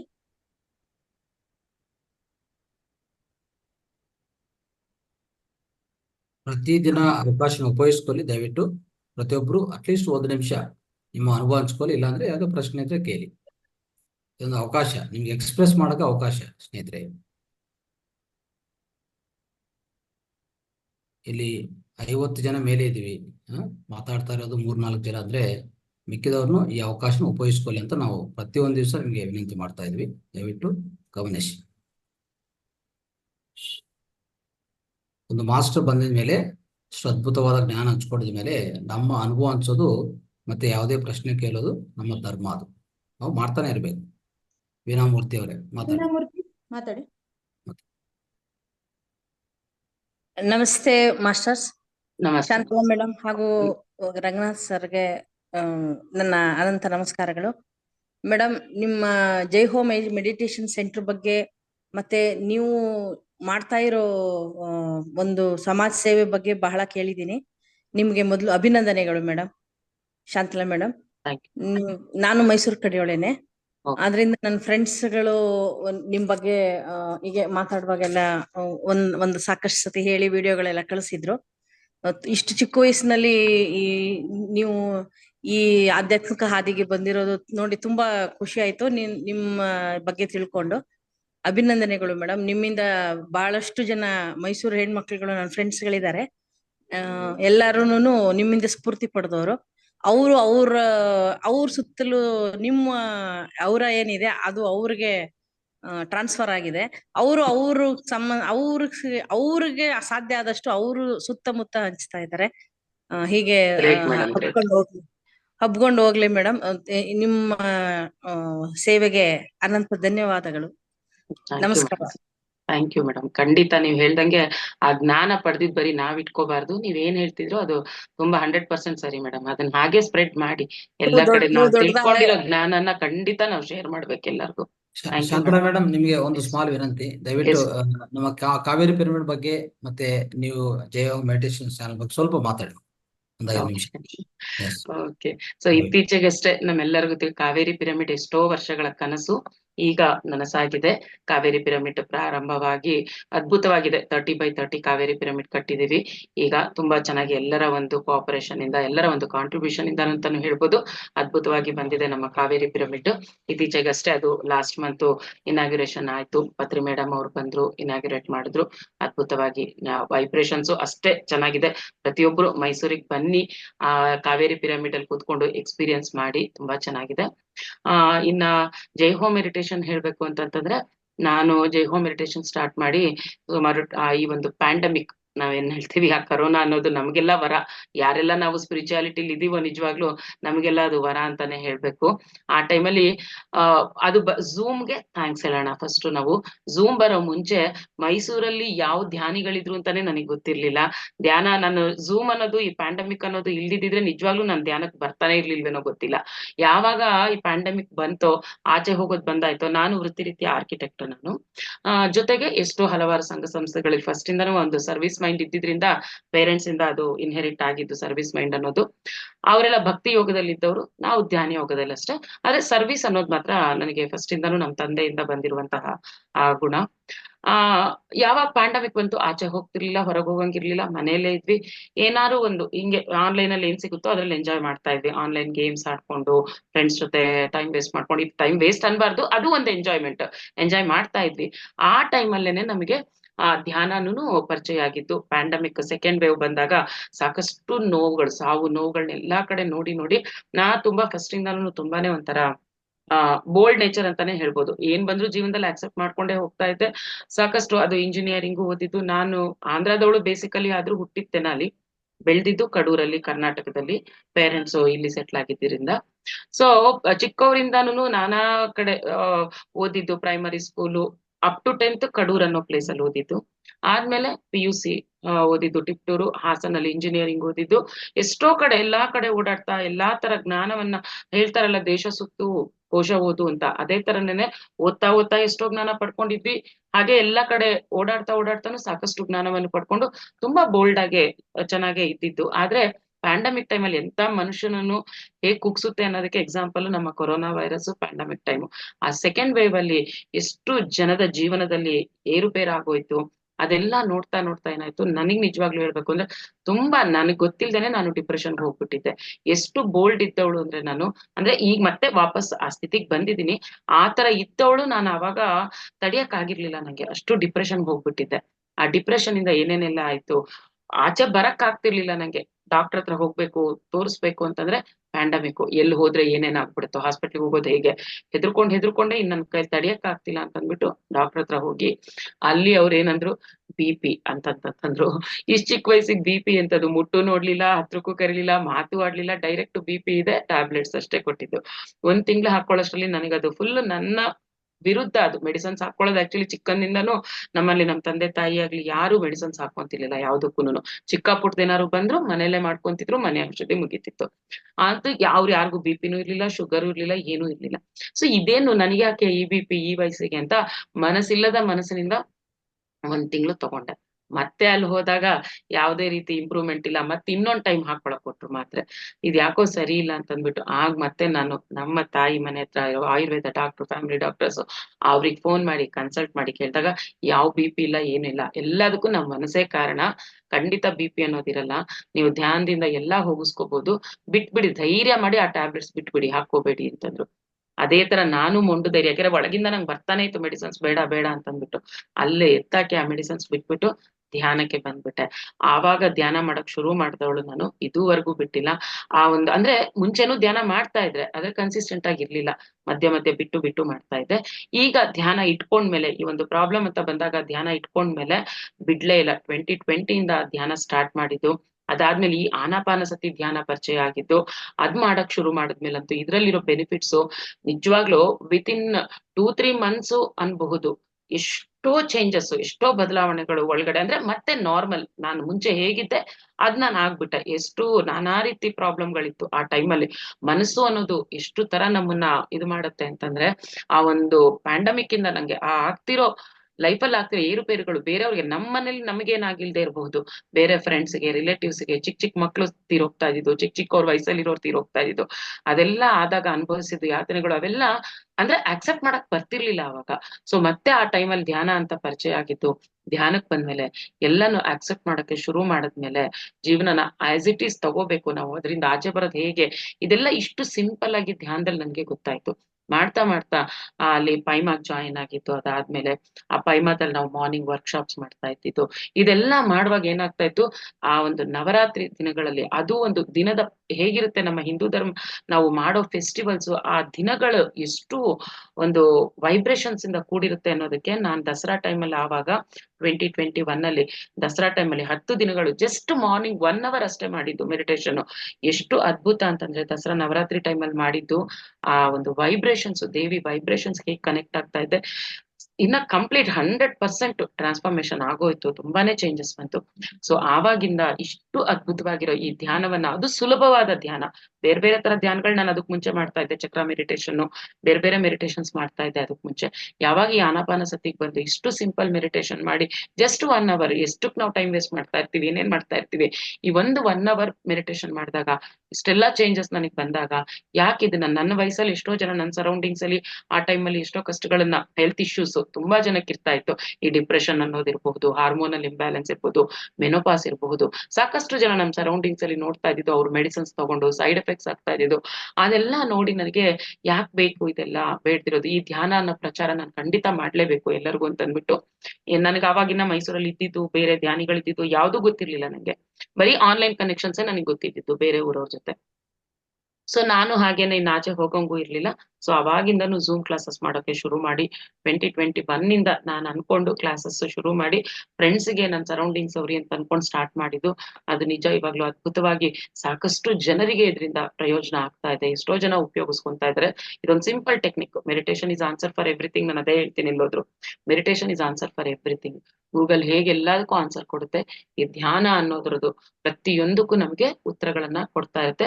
ನಾವ್ ಎಕ್ಸ್ಪೆರಿಮೆಂಟ್ ಮಾಡ್ಕೊಂಡು ಹೋಗ್ತಾ ಇರ್ಬೇಕಷ್ಟೇ, ಇದ್ರಲ್ಲಿ ನಿಲ್ಲಿಸಬಾರ್ದು. ಒಂದಿನ ಮಾಡಿ ಬಿಟ್ಬಿಡೋದು ಅಂತಲ್ಲ, ಇದು ಲೈಫ್ ಲಾಂಗ್ ನಾವ್ ಇರೋವರೆಗೂ ಈ ಧ್ಯಾನವನ್ನ ಮುಂದುವರ್ಸ್ಕೊಂಡೇ ಹೋಗ್ತಾ ಇರ್ಬೇಕು ಅನ್ನೋದು ಈ ಒಂದು ಸೇವೆ. ಫಸ್ಟ್ ಇಂದನೂ ಆ ಸೇವಾ ಮನೋಭಾವ. ಬೇರೆ ತರದಲ್ಲಿ ಸೇವೆಗಳನ್ನ ಮಾಡ್ತಾ ಇದ್ವಿ ನಾವು. ಯಾರಿಗಾರು ದುಡ್ಡು ಇಲ್ದಿರೆ ದುಡ್ಡು ಕೊಡೋ ಅಂತದ್ದು, ಹೆಲ್ಪ್ ಮಾಡೋ ಅಂತದ್ದು, ಓದ್ಸೋದು, ಈ ತರದ ಸೇವೆಗಳಲ್ಲಿ ಇದ್ದೆ ನಾನು. ಆದ್ರೆ ಈ ಧ್ಯಾನಕ್ಕೆ ಬಂದ್ಮೇಲೆ ಧ್ಯಾನ ಪ್ರಚಾರ ಅದ್ರ ಜೊತೆಗೆ ಈ ಧ್ಯಾನ ಅನ್ನೋದು ಎಲ್ಲದಕ್ಕಿನ್ನ ಅದ್ಭುತವಾದ ಸೇವೆ. ಈ ಸೇವೆಯನ್ನು ಮುಂದುವರಿಸ್ಬೇಕು ಅಂತ ಅಂದ್ಬಿಟ್ಟು ಆವಾಗಿಂದ ನಾನು ಜಯಹೋ ಮೆಡಿಟೇಷನ್ ಅಂತ ಇಟ್ಟು, ಆ ಜಯಹೋ ಅನ್ನೋ ಹೆಸರಿಗೂನು ಒಂದ್ ಅರ್ಥ. ಯಾಕೆಂದ್ರೆ ನಾನ್ ಧ್ಯಾನಕ್ಕೆ ಬಂದ ಹೊಸದ್ರಲ್ಲಿ ಜಯಹೋ ಸಾಂಗ್ ಅಷ್ಟು ಪಾಪ್ಯುಲರ್, ಅಷ್ಟು ಚೆನ್ನಾಗಿತ್ತು ಜಯಹೋ ಸಾಂಗ್ ಪತ್ರಿಜಿಯವ್ರು ಹೇಳಿರೋದು. ಸೊ ಅದು ಇನ್ಸ್ಪಿರೇಷನ್ ನಂಗೆ ಆ ಜಯಹೋ ಅಂತ ಹೆಸರಿಟ್ಟು ಜಯಹೋ ಮೆಡಿಟೇಷನ್ ಅಂತ ಆಗ ಸ್ಟಾರ್ಟ್ ಮಾಡಿದ್ದು. ನಿರಂತರವಾಗಿ ನಡೀತಾ ಇದೆ. ಎಷ್ಟೋ ಜನಗಳಿಗೆ ಇದರಿಂದ ಪ್ರಯೋಜನನೂ ಸಹ ಸಿಗ್ತಾ ಇದೆ. ಸಿಂಪಲ್ ಪರಿಹಾರ ಸಿಗಲ್ಲ, ಎಲ್ಲೆಲ್ಲೋ ಹುಡುಕೊಂಡು ಹೋದ್ರೆ ಯಾರಿಗೆ ಯಾವಾಗ ಸಿಗ್ಬೇಕೋ ಈ ಜ್ಞಾನ ಸಿಗ್ತಾ ಇದೆ ಅವ್ರಿಗೆ. ಸೊ ಹಾಗಾಗಿ ಪ್ರತಿಯೊಬ್ರುನು ಇದನ್ನ ಅಳವಡಿಸ್ಕೊಂಡು ಸ್ಪ್ರೆಡ್ ಮಾಡ್ಕೊಂತ ಬನ್ನಿ. ನಮ್ಮಲ್ಲಿ ಇಟ್ಕೊಳ್ಳೋದು ಬೇಡ ಈ ವಿದ್ಯೆ. ನಾವೇನ್ ಕಲ್ತಿದೀವೋ ಆ ಜ್ಞಾನವನ್ನ ಎಲ್ರಿಗೂ ಹಂಚ್ತಾ ಬರೋಣ. ಪತ್ರಿಜಿಯವರಲ್ಲಿ ನಮ್ಗೆ ಇಷ್ಟ ಆಗೋದು ಅದೇನೇನೆ. ಏನೇ ಒಂದು ಜ್ಞಾನ ನಿನಗೆ ಎಷ್ಟು ತಿಳಿದಿದ್ಯೋ ಅಷ್ಟು ಹೇಳು ಬೇರೆಯವ್ರಿಗೆ. ಹೇಳ್ತಾ ಬಂದಾಗ್ಲೇ ನಾವ್ ಇನ್ನ ಕಲಿತಾ ಇರ್ತೀವಿ. ನಾನೆಲ್ಲಾ ಕಲ್ತು ಬಿಟ್ಟು ಹೇಳ್ತೀನಿ ಅಂದ್ರೆ ನಮ್ಗೆ ಈ ಲೈಫ್ ಸಾಲಲ್ಲ. ಹಾಗಾಗಿ ಕಲ್ತಿದ್ದು ಸ್ವಲ್ಪ ಎಷ್ಟು ನಮಗ್ ಗೊತ್ತೋ ಅಷ್ಟು ಹೇಳ್ತಾ ಹೋಗೋಣ. ತಪ್ತೀವಾ, ತಪ್ಪಬಹುದು. ಆ ತಪ್ಪು ಅಂತ ಅನ್ನಿಸ್ದಾಗ ಬೇರೆಯವರಿಂದ ಗೊತ್ತಾಗುತ್ತೆ ನಮಗೆ ಏನ್ ಸರಿ ಅಂತ ಅಂದ್ಬಿಟ್ಟು ಕರೆಕ್ಷನ್ ಮಾಡ್ಕೋಬಹುದು. ಸೊ ನಮಗ್ ಕರೆಕ್ಷನ್ ಮಾಡ್ಕೊಳಕ್ಕೂ ಇದೊಂದು ಅವಕಾಶ, ನಮಗ್ ಗೊತ್ತಿರೋದನ್ನ ಬೇರೆಯವ್ರಿಗೆ ಹೇಳ್ಕೊಡಕ್ಕೂ ಅವಕಾಶ. ಹಾಗಾಗಿ ಯಾರೇ ಝೂಮ್ ಅಲ್ಲಿ ಜಾಯಿನ್ ಆಗಿ ಯಾವ ಹಿಂಜರಿಕೆ ಬೇಡ. ನಿಮ್ಗೆ ಏನ್ ಅನ್ಸುತ್ತೋ ಅದನ್ನ ಸ್ವಲ್ಪ ಹೇಳೋದನ್ನ ಪ್ರಾಕ್ಟೀಸ್ ಮಾಡ್ಕೋಬೇಕು. ನಾವು ಕಲ್ತಿದ್ದನ್ನಾರು ಹೇಳಿ, ಈ ಕ್ಲಾಸಿಂದ ಕಲ್ತಿದ್ದಾರು ಹೇಳಿ, ಅಥವಾ ಇದಕ್ ರಿಲೇಟೆಡ್ ನಿಮಗೆ ಇನ್ನೇನೋ ಗೊತ್ತಿರುತ್ತಾ ಅದನ್ನ ಹಂಚಿ ಬೇರೆಯವ್ರಿಗೆ. ಅದು ಮಾತಾಡ್ತಾ ಮಾತಾಡ್ತಾ ಏನಾಗುತ್ತೆ, ನಮಗೆ ಧೈರ್ಯ ಅನ್ನೋದು ಬರುತ್ತೆ, ಕಾನ್ಫಿಡೆನ್ಸ್ ಬರುತ್ತೆ. ಎಲ್ಲೋ ಇರ್ತೀವಿ ನನಗೇನು ಗೊತ್ತಿಲ್ಲ ಅಂತ ಅನ್ಕೊಂಡೇ ಕೂತಿರ್ತೀವಿ. ನಾವು ಬಾಯಿ ಬಿಡ್ದಿದ್ರೆ, ನಾವು ಹೇಳಕ್ ಬರ್ದಿದ್ರೆ, ಮುಂದೆ ಬರ್ತಿದ್ರೆ ನಾವ್ ಅದೇ ಕೂಪದಲ್ಲೇ ಇರ್ತೀವಿ. ಕೂಪ ಮಂಡುಕ ಅಂತಾನೆ ಅಂತಾರಲ್ಲ, ಹಂಗೆ ಇರ್ತೀವಿ. ನಾವ್ ಹೇಳ್ತಾ ಹೋದಾಗ ಜ್ಞಾನ ವೃದ್ಧಿನೂ ಆಗುತ್ತೆ, ಬೇರೆಯವ್ರಿಗೂ ಉಪಯೋಗ ಆಗುತ್ತೆ. ಈಗ ಮೇಡಮ್ ಹೇಳಿದ್ದು ನನಗೆ ಗೊತ್ತಿಲ್ಲ, ಮೈಸೂರಲ್ಲಿ ಅಷ್ಟ್ ಜನ ಇದಾರೆ ಫಾಲೋ ಮಾಡ್ತಿರ್ತೀವಿ, ಮೇಡಮ್ ಹೇಳಿದ್ದು ಗೊತ್ತಾಯ್ತು. ಸೊ ಅದು ಖುಷಿ ಅನ್ಸುತ್ತೆ ನಮ್ಗೆ. ಬೇರೆ ಏನೆಲ್ಲಾ ಕೆಲಸ ಮಾಡಿ ನಾವು ದುಡ್ಡು ಸಂಪಾದನೆ ಮಾಡೋದು ಒಂದೇ ಅಲ್ಲ, ಈ ತರ ಒಂದು ನಮ್ಮಿಂದ ಬೇರೆಯವ್ರಿಗೆ ಪ್ರಯೋಜನ ಸಿಗ್ತಾ ಇದೆ ಅಂತಂದಾಗ ಅದು ನಮ್ಗೆ ಆನಂದ. ಆ ಆನಂದ ಸ್ಥಿತಿ ಮತ್ತೆಲ್ಲೂ ನಮ್ಗೆ ಸಿಗಲ್ಲ. ಧ್ಯಾನದಿಂದ ಸಿಗೋ ಆನಂದ ಈ ತರದಲ್ಲೇ ಮತ್ತೆ ನಮ್ಗೆ ವಾಪಸ್ಸು ಸಿಗ್ತಾ ಇರುತ್ತೆ ಮಾಸ್ಟರ್ಸ್. ಇದಿಷ್ಟು ಜಯಹೋ ಮೆಡಿಟೇಷನ್ ಬರಕ್ಕೆ ಕಾರಣ ಅಷ್ಟೇ. ಎಲ್ಲರಿಗೂ ಆ ಪ್ರಯೋಜನ ಆಗ್ಲಿ ಅನ್ನೋದೇ ಜಯಹೋ ಮೆಡಿಟೇಷನ್ ನ ಉದ್ದೇಶ. ನಾನು ಸ್ಟಾರ್ಟ್ ಮಾಡಿದ್ದು ಅದೇ ಉದ್ದೇಶಕ್ಕೆ. ಮೇಡಮ್ ಟೈಮಿಂಗ್ಸ್ ಏನ್ ಮೇಡಮ್? ಚಾನಲ್ ಟೈಮಿಂಗ್ಸ್ ಯಾವ ಸಮಯದಲ್ಲಿ? ಸಾಯಂಕಾಲ ಡೈಲಿ ಸಾಯಂಕಾಲ 5:30 to 7 ಡೈಲಿ ಈವ್ನಿಂಗ್ ಕ್ಲಾಸಸ್ ಇರುತ್ತೆ. ಮಾರ್ನಿಂಗ್ ಕ್ಲಾಸಸ್ ಅಂದ್ರೆ 2 hours ಮೆಡಿಟೇಷನ್ ಇದ್ದಾಗ 4:30 to 6:30 ಇರುತ್ತೆ. ಇಲ್ಲ 1 hour ಮೆಡಿಟೇಷನ್ ಆತರ ಇದ್ದಾಗ 5:30 to 6:30 ಇರುತ್ತೆ. ಈಗ ಸದ್ಯದಲ್ಲೇ 3 hours ಮೆಡಿಟೇಷನ್ ಮಾಡಿಸ್ತೀನಿ ಇನ್ನ ಬುದ್ಧ ಪೌರ್ಣಿಮೆ ಆದ್ಮೇಲೆ. ಅದ್ ಸ್ಟಾರ್ಟ್ ಆದಾಗ 3:30 to 6:30 3 hours ಮೆಡಿಟೇಷನ್ ಇರುತ್ತೆ. ಮಾರ್ನಿಂಗ್ ಸ್ವಲ್ಪ ಟೈಮ್ ವೇರಿ ಆಗ್ತಿರುತ್ತೆ ಅಷ್ಟೇ. ಈವ್ನಿಂಗ್ ಮಾತ್ರ ಡೈಲಿ 5:30 to 6:30 to 7 5:30 to 7 ಇದ್ದೇ ಇರುತ್ತೆ daily online classes. 5:30 to 7. 7 Okay.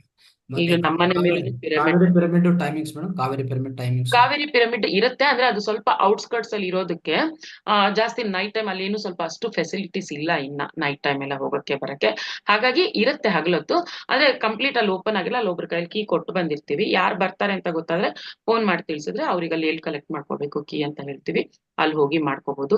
ಈಗ every Sunday 3 hours 2 hours meditation plus satsang ನಡೀತಾ ಇದೆ ಎವ್ರಿ ಸಂಡೇ. ಓಪನ್ ಆದಾಗಿಂದ ಎವ್ರಿ ಸಂಡೇ 10 to 1 ಓಪನ್ ಇರುತ್ತೆ. ಯಾರಾದ್ರೂ ಹೋಗ್ಬೋದು. ನಾವು ಗ್ರೂಪ್ ಮೆಡಿಟೇಷನ್ ಮಾಡ್ಬೇಕು ಅನ್ಕೊಂಡವರು ಆ ಟೈಮಲ್ಲಿ ಹೋಗಿ ಮಾಡ್ಬೋದು. ಸೊ ಮೈಸೂರು ಮಾಸ್ಟರ್ಸ್ ಸರೌಂಡಿಂಗ್ಸ್ ಅಲ್ಲಿ ಯಾರು ಇರೋರಿದ್ರು ಇದನ್ನ ಕೇಳ್ದವ್ರು ಬಂದು ಉಪಯೋಗ ಪಡ್ಕೊಳ್ಳಿ. ತುಂಬಾ ವೈಬ್ರೇಷನ್ಸ್ ಎನರ್ಜೀಸ್ ತುಂಬಾ ಚೆನ್ನಾಗಿದೆ ಕಾವೇರಿ ಪಿರಮಿಡ್. ಸೊ ಯಾರ್ ಮೈಸೂರು ಟೂರಿಸ್ಟ್ಸ್ ಆಗಿ ಬಂದಿರ್ತೀರಾ, ಬೇರೆ ಎಲ್ಲಾ ಪ್ಲೇಸ್ ಗಳು ನೋಡ್ತೀರಾ, ಅದ್ರ ಜೊತೆ ಬರುವಾಗ ಕಾವೇರಿ ಪಿರಮಿಡ್ ನಿಮ್ ಲಿಸ್ಟ್ ಅಲ್ಲಿ ಹಾಕೊಂಡ್ ಬನ್ನಿ, ಅದನ್ನ ವಿಸಿಟ್ ಮಾಡಿ. ಅದ್ಭುತವಾಗಿದೆ ಸ್ನೇಹಿತರೆ. ನೋಡಿ, ಮೇಡಮ್ ಪಯಣ, ಜೀವನ ಪಯಣ ಅಂದ್ರೆ ಹೇಳ್ಬೇಕಂದ್ರೆ, ಸೊ ನಮ್ಮ ಕರೋನಾ ಆದ್ಮೇಲೆ ಶುರು ಮಾಡಿದ್ದಾರೆ. ಅದ್ಭುತವಾದ ಅವರು ಪುರೋಗತಿ, ಆಧ್ಯಾತ್ಮಿಕ ಪುರೋಗತಿ ಹೇಳ್ಬೋದು, ಮತ್ತೆ ಆಧ್ಯಾತ್ಮಿಕ ಸೇವೆ ಅನ್ನೋದು ಹೆಚ್ಚಾಗಿ ಸಲ್ಲಿಸ್ತಾ ಇದ್ದಾರೆ. ಸೊ ಇದು ನಮ್ಗೆ ಒಂದು ಮಾದರಿ ಆಗುತ್ತೆ ಸ್ನೇಹಿತರೆ. ಒಂದು ಮಾದರಿ, ಒಂದು ದೊಡ್ಡ ಉದಾಹರಣೆ ಅಂತ ಹೇಳ್ಬೋದು ನಾವು. ಒಳ್ಳೆ ಉದಾಹರಣೆ ಇದು. ದಯವಿಟ್ಟು ಎಲ್ಲ ನಾವು ಗಮನಿಸಿ. ಸೊ ಮೇಡಮ್ಗೆ ಒಂದ್ಸರಿ ಜೋರಾಗಿ ಚಪ್ಪಾಳೆ ಎಲ್ಲರೂ ಸ್ನೇಹಿತರೆ. ಜಯಹೋ ಶಾಂತಲಾ ಮೇಡಮ್, ಜಯಹೋ ಮೆಡಿಟೇಷನ್, ಜಯಹೋ ಶಾಂತಲಾ ಮೇಡಮ್. ಎಸ್, ಎಲ್ಲ ಜೋರಾಗಿ ಚಪ್ಪಾಳೆ ಸ್ನೇಹಿತರೆ ಮತ್ತೊಂದು ಸರಿ. ರೈಟ್, ಥ್ಯಾಂಕ್ ಯು ಮೇಡಮ್, ತುಂಬಾ ಅದ್ಭುತವಾಗಿದೆ. ಸೊ ಹೇಳ್ಬೇಕಂದ್ರೆ, ಸೊ ನಿಮ್ಮ ಜೀವನ ಪಯಣ ನಮ್ಗೊಂದು ದೊಡ್ಡ ಉದಾಹರಣೆ, ಒಳ್ಳೆ ಮಾದರಿ ಅಂತ ನಾವು ಹೇಳ್ಕೋಬಹುದು. ಖಂಡಿತವಾಗಿ ನಾವೆಲ್ಲ ಪ್ರಯತ್ನ ಮಾಡ್ತೀವಿ. ನಮ್ಮ ಸ್ನೇಹಿತರು ಎಲ್ಲರೂ ಕೇಳಿಸ್ಕೊಂಡಿದ್ದಾರೆ, ಅದ್ಭುತವಾಗಿ ಕೇಳಿಸ್ಕೊಂಡಿದ್ದಾರೆ ಇವತ್ತಿನ ಕಾರ್ಯಕ್ರಮದಲ್ಲಿ. ನಾವೆಲ್ಲರೂ ಇದು ಪಾಲನೆ ಮಾಡ್ತಾರೆ. ಅದ್ರ ಜೊತೆಗೆ ಸ್ನೇಹಿತರೆ, ಜಯಹೋ ಮೆಡಿಟೇಷನ್ ಯಾವಾಗ ನಿಮ್ಗೆ ಕನ್ವೀನಿಯಂಟ್ ಆಗುತ್ತೋ, ಯಾವಾಗ ನಿಮ್ಗೆ ಅನುಕೂಲ ಆಗುತ್ತೋ ಆ ಸಮಯದಲ್ಲಿ, ಆ ಸಮಯ ಟೈಮಿಂಗ್ಸ್ ಹೇಳಿದ್ದಾರೆ ಮೇಡಮ್, ಅದು ದಯವಿಟ್ಟು ಜಾಯಿನ್ ಮಾಡಿ. ಅಲ್ಲಿನೂ ಹೆಚ್ಚು ಧ್ಯಾನ ಮಾಡ್ತಾ ಹೆಚ್ಚು ಜ್ಞಾನ ತಿಳ್ಕೊಂತ ಹೋಗಿ. ಎರಡನೇದೇನಂದ್ರೆ, ಮೇಡಮ್ ಹೇಳಿದ್ರಲ್ಲ, ಕಾವೇರಿ ಪಿರಮಿಡ್ ಮೈಸೂರಲ್ಲಿ ಈಗಾಗಲೇ ಇದರಲ್ಲಿ ತುಂಬಾ ಮಾಸ್ಟರ್ಸ್ ಮೈಸೂರು ಪ್ರಾಂತದಲ್ಲಿ ಇದ್ದಾರೆ. ಸೊ ನೀವು ಖಂಡಿತವಾಗಿ ಸಂಡೇ ಅಲ್ಲಿಗೆ ಹೋಗಿ ಧ್ಯಾನ ಮಾಡ್ಕೊಳ್ಳಿ. ಮೇಡಮ್ ಇರ್ತಾರೆ, ನಿಮ್ಗೆ ಒಳ್ಳೆ ಗೈಡೆನ್ಸ್ ಕೊಡ್ತಾರೆ, ಮತ್ತೆ ಅದ್ಭುತವಾದ ಧ್ಯಾನ, ಅದ್ಭುತ ಜ್ಞಾನ ನಿಮ್ಗೆ ಪ್ರತಿ ಆದಿವಾರ ಸಿಗತ್ತೆ. ಸೊ ದಯವಿಟ್ಟು ಇದೆಲ್ಲರನ್ನು ಗಮನಿಸಿಕೊಂಡು ಇದು ಎಲ್ಲ ಉಪಯೋಗಿಸ್ಕೊಂಡಿರಂತ ನಾನು ಮತ್ತೆ ಒಂದ್ಸರಿ ಎಲ್ಲರಿಗೂ ವಿನಂತಿ ಮಾಡ್ತಾ ಇದ್ದೀನಿ ಸ್ನೇಹಿತರೆ. ಈಗ ಸ್ವಲ್ಪ ಪ್ರಶ್ನೆಗಳಿದೆ ಮೇಡಮ್, ನೋಡೋಣ. Yes. ರೈಟ್. ನಿಜವಾಗ್ಲೂ ಮೇಡಮ್, ನೀವು ಶಕ್ತಿ ಒಂದ್ ಸ್ಫೂರ್ತಿ ಅಂತಾನೆ ಹೇಳ್ಬೋದು. ಕರೋನಾ ಅನ್ನೋದು ಒಂದು ಕಿರಿಕಿರಿ ಆಗಿತ್ತು, ಆದ್ರೆ ಮತ್ತೆ ಕರೋನಾ ಅನ್ನೋದು ವ್ಯಾಪನಕ್ಕೆ ಬಂದಾಗ ಅದೊಂದು ನಮ್ಮ ಒಂದು ಎಚ್ಚರದ ಸ್ಥಿತಿಯನ್ನು ಬಡದೆಬ್ಸಿದೆ. ಅದೊಂದು ಸಾಧನೆ ಮಾಡೋದಕ್ಕೆ ಅದೊಂದು ಸ್ಫೂರ್ತಿ ಅಂತಾನೆ ಹೇಳ್ಬೋದು ಮೇಡಮ್. ನನಗೂ ಕೂಡ ಕರೋನಾ ಆದಾಗ ನನ್ಗೆ ಅವಾಗ್ಲೇ ಗೊತ್ತಾಗಿದ್ದು. ನಾನು ಒಂದು ಎಷ್ಟು ಭಯಭೀತಳಾಗಿದ್ದೆ ಅಂದ್ರೆ ನಿಜವಾಗ್ಲೂ ಮೇಡಮ್, ಸಾಕಷ್ಟು ಜನ ಎಲ್ಲ ನೋವು ಸಾವು ಎಲ್ಲ ಅನುಭವಿಸಿದ್ದಾರೆ. ನಿಜವಾಗ್ಲೂ ಅಂತ ಕಾಯಿಲೆ ಯಾವತ್ತೂ ಬರಬಾರ್ದು ಈ ತರದ್ದೆಲ್ಲ ಅಂತ ಅನ್ಸ್ಬಿಟ್ಟಿತ್ತು. ಆ ಒಂದು ಟರ್ನಿಂಗ್ ಪಾಯಿಂಟ್ ಅಲ್ಲಿ ಎಷ್ಟೆಲ್ಲ ಎಚ್ಚೆತ್ಕೊಂಡಿದೀವಿ. ನಿಜವಾಗ್ಲೂ ನಿಮ್ಮನ್ನ ನೋಡಿ ನಾವು ಒಂದು ಯೂಟ್ಯೂಬ್ ಚಾನಲ್ ಪ್ರಾರಂಭ ಮಾಡ್ಬೇಕು ಅಂತ ಒಂದು ಹುಮ್ಮು ಬರ್ತದೆ ಮೇಡಮ್. ಅದು ಅಷ್ಟೇ ಮೇಡಮ್, ಅದು ನಿಜವಾಗ್ಲೂ ಖುಷಿ ಆಗ್ತದೆ. ನನ್ನ ಹತ್ರ ಕ್ಲಾಸಿಗೆ ಬರೋರು ಎಷ್ಟೋ ಜನ ಇನ್ಸ್ಪೈರ್ ಆಗಿ ಅವರು ಯೂಟ್ಯೂಬ್ ಗಳು ಮಾಡಿದ್ದಾರೆ. ಆಕ್ಚುಲಿ ಮಾಡ್ಲಿ, ಎಲ್ಲ ಸಂತೋಷ. ಎಷ್ಟು ಜಾಸ್ತಿನೋ ನಮ್ಮೆಲ್ಲರದು ಪತ್ರಿಜಿಯವ್ರ ನಮ್ಮ ಸಂಕಲ್ಪ ಅದೇ ಅಲ್ವಾ, ಪತ್ರಿಜಿಯವ್ರ ಸಂಕಲ್ಪ ನಮ್ ಸಂಕಲ್ಪ ಮಾಡೋಣ. ಯಾವ ತರ ಆದ್ರೂ ಆಗ್ಲಿ ಸ್ಪ್ರೆಡ್ ಮಾಡೋದೇ ಉದ್ದೇಶ, ಅಷ್ಟೇ ನಮ್ಮ ಉದ್ದೇಶ. ಪ್ರತಿಯೊಂದು ಸಿಚುವೇಶನ್ ನ ಪಾಸಿಟಿವ್ ಆಗಿ ತಗೊಳ್ಳೋದು ಹೇಗೆ ಅನ್ನೋದು ನಾವು ತಿಳ್ಕೊಂತಾ ಇದೀವಿ ಧ್ಯಾನಕ್ಕೆ ಬಂದ್ಮೇಲೆ. ಆ ಕೊರೋನಾ ಟೈಮಿಗೆ ನಮಗೆ ಗೊತ್ತಿಲ್ದೇನೆ ನೋಡಿ ಪಾಸಿಟಿವ್ ಆಗಿ ನಾವೆಲ್ಲ ಉಪಯೋಗಿಸ್ಕೊಂಡಿದೀವಿ. ನೆಗೆಟಿವ್ ಆಗಿ ಉಪಯೋಗಿಸ್ಕೊಂಡು ಎಷ್ಟು ಜನ ಪ್ರಾಣಗಳನ್ನ ಕಳ್ಕೊಂಡು ಡಿಪ್ರೆಷನ್ಗೆ ಹೋದ್ರು. ಅಲ್ಲಿ ಕರೋನಾ ಬಂದಿದ್ದಕ್ಕೆ ಸಾಯೋಕಿನ್ನ ಜಾಸ್ತಿ ಹೆದರಿಕೆಗೆ ಸತ್ತಿರೋರೇ ಜಾಸ್ತಿ ಇದ್ದಾರೆ. ಸೊ ಇದನ್ನ ನಾವು ದೊಡ್ಡ ಪಾಠ ಕಲ್ತಿದೀವಿ. ಪ್ರಕೃತಿಗೆ ವಿರುದ್ಧವಾಗಿ ಹೋಗ್ತಾ ಇರುವಾಗ ಏನೇನ್ ಆಗುತ್ತೆ ಅನ್ನೋದಕ್ಕೆ ಕರೋನಾ ಎಕ್ಸಾಂಪಲ್. ಈಗಾರು ಎಚ್ಚೆತ್ಕೊಂಡು ನಾವು ಹೆಂಗೆ ಜೀವನ ಮಾಡ್ಬೇಕು ಅನ್ನೋದನ್ನ ತಿಳ್ಕೊಂಡು ನಾವು ಜೀವನ ಮಾಡಿದ್ರೆ ಒಳ್ಳೇದಾಗಿ. ಯಾವ ಕರೋನಾನು ಏನು ಮಾಡಲ್ಲ. ನಾವೊಂದು ಒಳ್ಳೆ ಇದ್ರಲ್ಲಿ ಇದ್ದಾಗ ಯಾವ ವೈರಸ್ ಏನು ಮಾಡಲ್ಲ, ಯಾವ ಬ್ಯಾಕ್ಟೀರಿಯಾನು ಏನು ಮಾಡಲ್ಲ. ಅದನ್ನ ನಾವು ತಿಳ್ಕೊಂಡು ಆ ಸತ್ಯದಲ್ಲಿ ಜೀವಿಸ್ಬೇಕಷ್ಟೆ. Thank you madam. Thank you madam. ಶ್ವಾಸದ ಇಂಪಾರ್ಟೆನ್ಸ್ ನೋಡಿ, ಕರೋನಾ ಅನುಭವಿಸಿದವ್ರಿಗೆ ಆಕ್ಚುಲಿ ಅದೇ ನೀವೆಲ್ಲ ಹೇಳುವಾಗ ಕರೋನಾ ಬಂದಿರೋರು ಆ ಎಕ್ಸ್ಪೀರಿಯನ್ಸ್ ಬೇರೆ, ನಾವು ಕೇಳೋದ್ ಬೇರೆ, ಬಂದು ಅನುಭವಿಸಿರೋದ್ ಬೇರೆ. ಈಗ ನೀವೆಲ್ಲ ಕರೋನಾ ಬಂದಿದೆ ಅಂತ ಹೇಳಿದಾಗ ನಿಮ್ಮ ಎಕ್ಸ್ಪೀರಿಯನ್ಸ್ ಬೇರೆ, ನಾವು ಕೇಳಿರೋ ಎಕ್ಸ್ಪೀರಿಯನ್ಸ್ ಬೇರೆ. ಆದ್ರೆ ಶ್ವಾಸದ ಇಂಪಾರ್ಟೆನ್ಸ್ ಗೊತ್ತಾಗಿದ್ದು ಕರೋನಾ ಟೈಮಲ್ಲಿ. ಆಕ್ಸಿಜನ್, ವೆಂಟಿಲೇಟರ್ ಅನ್ಕೊಂಡು ಎಷ್ಟೆಲ್ಲ ಓಡಾಡ್ತಿದ್ರು. ಸೊ ನಮ್ಗೆ ಇಷ್ಟು ಫ್ರೀಯಾಗಿ ಸಿಗುವಾಗ ಆಕ್ಸಿಜನ್ ನ ಹೇಗ್ ಉಪಯೋಗಿಸ್ಕೋಬೇಕು, ಶ್ವಾಸದ ಮಹತ್ವ ಏನು ತಿಳ್ಕೊಂಡು ಮಾಡ್ಬೇಕು ಅದನ್ನ. Great madam.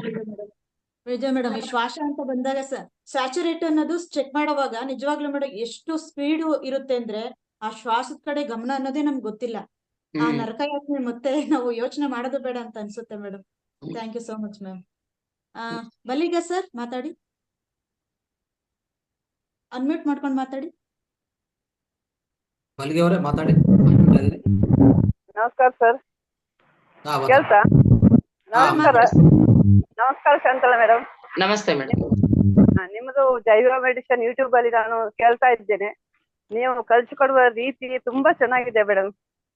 ಮತ್ತೆ ನಿಮ್ಮದು ಧನ್ವಂತರಿ ಇದುಂಟಲ್ವಾ, ಅದು ದಿವಸನ ಮಾಡ್ತಾ ಇದ್ದೇನೆ, ತುಂಬಾ ಚೆನ್ನಾಗಿದೆ. Thank you madam. Thank you madam. Thank thank you madam. Deepa madam ಮಾತಾಡಿ. ನಮಸ್ತೆ ಗುರುಜಿ. ನಮಸ್ತೆ ಮೇಡಮ್. ಯು. ನಮಸ್ತೆ ಸರ್. ನಮಸ್ತೆ ಮೇಡಮ್. ಇವತ್ತಿನ ಕ್ಲಾಸ್ ತುಂಬಾನೇ ಚೆನ್ನಾಗಿತ್ತು ಮೇಡಮ್. ಶ್ರೀರಾಮ ಆದಿ ಪುರುಷೋತ್ತಮ ಅಂತ ಹೇಳ್ತಾರೆ. ಆ ಪುರುಷೋತ್ತಮನ ಕಥೆಯನ್ನು ನೀವೆಷ್ಟು ಶಾಂತ ರೀತಿಯಿಂದ ಹೇಳಿದ್ರಿ, ನಮ್ಗೆಲ್ಲ ತುಂಬಾ ಚೆನ್ನಾಗಿ ಅನಿಸ್ತು, ಖುಷಿನೂ ಆಯ್ತು. ಈಗ ನಾವು ಶಕ್ತಿಗಿಂತ ಯುಕ್ತಿ ಮೇಲು ಅಂತ ಹೇಳ್ತಾರಲ್ಲ ಮೇಡಮ್. ಈಗ ರಾಮನಿಗೆ ಎಷ್ಟೊಂದು ಶಕ್ತಿ ಇತ್ತು, ಆದ್ರೂ ಅವ್ರ ಶಕ್ತಿಯನ್ನ ಪ್ರದರ್ಶನ ಮಾಡ್ಲಿಲ್ಲ. ಅವ್ರ ಯುಕ್ತಿ, ತಮ್ಮ ಒಂದು ಜಾಣ್ಮೆಯಿಂದ ಅವರು ತಮ್ಮ ಕೆಲಸಗಳನ್ನ ತುಂಬಾ ಸಮಾಧಾನವಾಗಿ ಮಾಡಿದ್ರು. ಆತರ ಮಾಡಿದ್ರೆ ನಾವು ಸಹ ನಮ್ ಲೈಫ್ ಅಲ್ಲಿ ಸಕ್ಸಸ್ ಅನ್ನ ಕಾಣ್ಬೋದು ಅಂತ ನಾನ್ ತಿಳ್ಕೊಂಡೆ. ಮತ್ತೆ ಯುಕ್ತಿಯಿಂದ ಕೆಲಸ ಮಾಡಿದ್ರೆ ಮೆದುಳು ಚುರುಕಾಗುತ್ತೆ ಅಂತ ನಾನ್ ಅನ್ಕೊಂಡೆ ಮೇಡಮ್. ಯಾಕಂತಂದ್ರೆ ನಾವ್ ಶಕ್ತಿ, ಈಗ ನೋಡಿ ಏನಾದ್ರೂ ತುಂಬಾ ಕಷ್ಟ ಅಂತ ಬಂದ್ರೆ ಯಾರಾದ್ರೂ ಈ ತರ ಏನು ಜ್ಯೋತಿಷ್ರ ಹತ್ರ ಹೋಗ್ತಾರೆ, ಜ್ಯೋತಿಷ್ರ ಹತ್ರ ಹೋಗ್ತಾರೆ, ಪರಿಹಾರಗಳನ್ನ ಕೇಳ್ತಾರೆ. ಅಲ್ಲಿ ಏನು ಆ ಪೂಜೆ ಮಾಡು, ಈ ಪೂಜೆ ಮಾಡಿ, ಇಷ್ಟು ದಿನ ಒಂದ್ ಏನಾದ್ರು ಮಾಡಿ ಅಂತ ಹೇಳ್ತಿರ್ತಾರಲ್ಲ ಮೇಡಮ್. ಅದ್ರ ಬದಲು ನಾವೇನೆ ಮನೇಲಿ ಯುಕ್ತಿಯಿಂದ, ನಮ್ಗೆ ಒಂದು ಜಾಣ್ಮೆಯಿಂದ ನಾವೇನಾದ್ರೂ ಕೆಲ್ಸಗಳನ್ನ ಮಾಡ್ಕೊಂಡು ಹೋದ್ರೆ ನಮ್ಗೆ ಯಾವ್ದು ಮಾಟ ಮಂತ್ರ ಈ ತರ ಮಾಡ್ತಾರಲ್ಲ, ಅವ್ರ ಹತ್ರ ಹೋಗ್ಬೇಕಂತ ಇರೋದೇ ಇಲ್ಲ. ಅದನ್ನ ನಾನ್ ತಿಳ್ಕೊಂಡೆ, ಶಕ್ತಿಗಿಂತ ಯುಕ್ತಿ ಮೇಲು ಅಂತ. ಮತ್ತೆ ನೀವು ಇವಾಗ ಕಾವೇರಿ ಪಿರಮಿಡ್ ಬಗ್ಗೆ ಹೇಳಿದ್ರಲ್ಲ ಮೇಡಮ್, ನಂಗೆ ಸ್ವಲ್ಪ ಅದನ್ನ ನೋಡ್ಬೇಕು ಅಂತ ಇದೆ. ಯಾಕಂದ್ರೆ ಪಿರಮಿಡ್ ಅನ್ನ ಓಪನ್ ಈಗ ಮೇಲ್ಗಡೆ ಟೆರೆಸ್ ಅಲ್ಲೆಲ್ಲ ಮಾಡ್ತಾರಲ್ಲ, ಓಪನ್ ಆಗಿ ಮಾಡ್ಬೇಕಾ ಸೈಡ್ 4 ಕಡೆಗೆ ಅಥವಾ ಮೇಲ್ಗಡೆ ಮಾತ್ರ ಅದನ್ನ ಪಿರಮಿಡ್ ಶೇಪ್ ಮಾಡ್ಬೇಕಾ ಅಂತ ಒಂದು ನೋಡ್ಬೇಕಿತ್ತು ಮೇಡಮ್ ನಾನು. ಏನಿಲ್ಲ ಮೇಡಮ್, ಅದು ಸ್ಲೋಪ್ ಇಂಪಾರ್ಟೆಂಟ್. ಆ ಸ್ಲೋಪ್ ಇದ್ರೇನೆ ನಿಮ್ಗೆ ಆ ಎನರ್ಜೀಸ್ ಬರುತ್ತೆ. ಕ್ಲೋಸ್ ಅಂತ ಮಾಡಿದ್ರೆ ಏನು ಅಂದ್ರೆ ನಿಮ್ಗೆ ಮಳೆ ಯಾವ್ದೇ ಒಂದು ವೆದರ್ ಯಾವ ತರ ಇದ್ರು ನಿಮ್ಗೆ ಅದೊಂದು ಪ್ರೊಟೆಕ್ಷನ್ ಸಿಗುತ್ತೆ. ಟೆರೆಸ್ ಮೇಲೆ ಕಟ್ಟುವಾಗ ಯಾವ್ದೇ ಒಂದು ಲೈಟ್ ವೇಟ್ ಮೆಟೀರಿಯಲ್ಸ್ ಯೂಸ್ ಮಾಡಿ ಕವರ್ ಮಾಡ್ಕೊಳ್ಳಿ. ಸ್ಲೋಪ್ ಅನ್ನೋದು ತುಂಬಾ ಇಂಪಾರ್ಟೆಂಟ್ ನಿಮ್ಗೆ. ಆ ಸ್ಲೋಪ್ ಮಾಡ್ಬಿಟ್ಟು ಅದಕ್ಕೆ ಕವರ್. ನಾವು ನಮ್ಮ ಮನೆ ಮೇಲೂ ಮಾಡ್ತಾ ಇದೆ, ಅಂಡರ್ ಕನ್ಸ್ಟ್ರಕ್ಷನ್ ನಡೀತಾ ಇದೆ. ಮನೆ ಮೇಲೆ ಟೆರೆಸ್ ಮೇಲೆ ಮಾಡುವಾಗ ನಿಮ್ಮ ಅನುಕೂಲ ಇತ್ತು ಅಂದ್ರೆ ಕವರೇ ಮಾಡಿ. ಸೊ ಏನಂದ್ರೆ ಕವರ್ ಮಾಡಿದಾಗ ನೀವು ನೈಟ್ ಟೈಮು ಒಂದು ಸೇಫ್ಟಿ ಅಷ್ಟೇ, ಅದಿನ್ನೇನು ಇಲ್ಲ. ಓಪನ್ ಇದ್ರೂ ನಿಮ್ಗೆ ಅಷ್ಟೇ ಎನರ್ಜಿ ಸಿಗುತ್ತೆ, ಕ್ಲೋಸ್ ಇದ್ರೂ ಎನರ್ಜಿ ಸಿಗುತ್ತೆ. ಮಾಡ್ಬೋದು ಮೇಡಮ್, ಹೇಗ್ ಮಾಡಿದ್ರು ಸರಿ. ಈ ಒಂದು ಮಳೆ ಪಿಕ್ಚರ್ ಅಂತ ಹೇಳಿದ್ರಲ್ಲ, ನಾನು ಸ್ವಲ್ಪ ಅದಕ್ಕೋಸ್ಕರ ನಿಮ್ಮನ್ನ ಕೇಳಿದೆ. ನಾನು ಆಕ್ಚುಲಿ ಇದ್ರ ಬಗ್ಗೆ ಕೇಳ್ಬೇಕಂತ ತುಂಬಾ ಜನರ ಹತ್ರ ಅನ್ಕೊಂಡಿದ್ದೆ. ನೀವೇ ಇವತ್ತು ಇಂಜಿನಿಯರ್ ಇದ್ದೀರಲ್ಲ, ಅದಕ್ಕೋಸ್ಕರ ಕೇಳಿದೆ. ಯಾಕಂದ್ರೆ ನಮ್ದು ಪ್ಲೇಸ್ ಓಪನ್ ಇದೆ, ಅದಕ್ಕೋಸ್ಕರ ಲೈಟ್ ವೇಟ್ ಮಟೀರಿಯಲ್ ಅಂದ್ರೆ ಯಾವ್ದು ಬೆಸ್ಟ್ ಮೇಡಮ್? ನಾ ಹೇಳ್ತೀನಿ ಮೇಡಮ್, ನೀವು ನನ್ನ ನಂಬರ್ ಇದ್ರೆ ಮೆಸೇಜ್ ಮಾಡಿ. ಈಗ ನಾವು ಮಾಡ್ತಾ ಇದೀವಿ, ನಾನು ನಿಮ್ಗೆ ತಿಳಿಸ್ಕೊಡ್ತೀನಿ. ನಿಮ್ದು ಹೊಸ ಬಿಲ್ಡಿಂಗ್ ಹಳೆ ಬಿಲ್ಡಿಂಗ್? ಹಳೆ ಬಿಲ್ಡಿಂಗ್ ಮೇಡಮ್. ಅದೇ ಹಳೆ ಬಿಲ್ಡಿಂಗ್ ಅಂದ್ರೆ ಆದಷ್ಟು ಲೈಟ್ ವೇಟ್ ಮೆಟೀರಿಯಲ್ಸ್. ನಾನು ಹೇಳ್ತೀನಿ, ನಾನು ನಿಮ್ ನಂಬರ್ಗೆ ಕಾಲ್ ಮಾಡಿ. ಯಾಕಂದ್ರೆ ಇಲ್ಲಿ ಮತ್ತೆ ಬೇರೆಯವರು ಏನಾದ್ರು ಮಾತಾಡುವ ಟೈಮ್ ಇದಾಗುತ್ತೆ. ಸೊ ನೀವು ನಂಬರ್ ಹೇಳಿ ಮೇಡಮ್, ಒಂದ್ಸರಿ ಟೈಪ್ ಮಾಡಿ ನಂಬರ್. ನಾನೇ ಟೈಪ್ ಮಾಡ್ಲಾ ಸರ್? ಟೈಪ್ ಮಾಡಿ ಮಾಡಿ.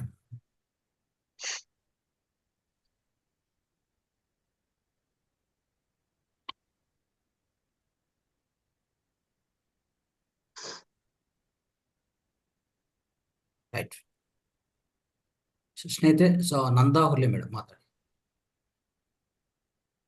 ನಮಸ್ತೆ ಗುರುಜಿ. ನಮಸ್ತೆ ಮೇಡಮ್. ನಮಸ್ತೆ.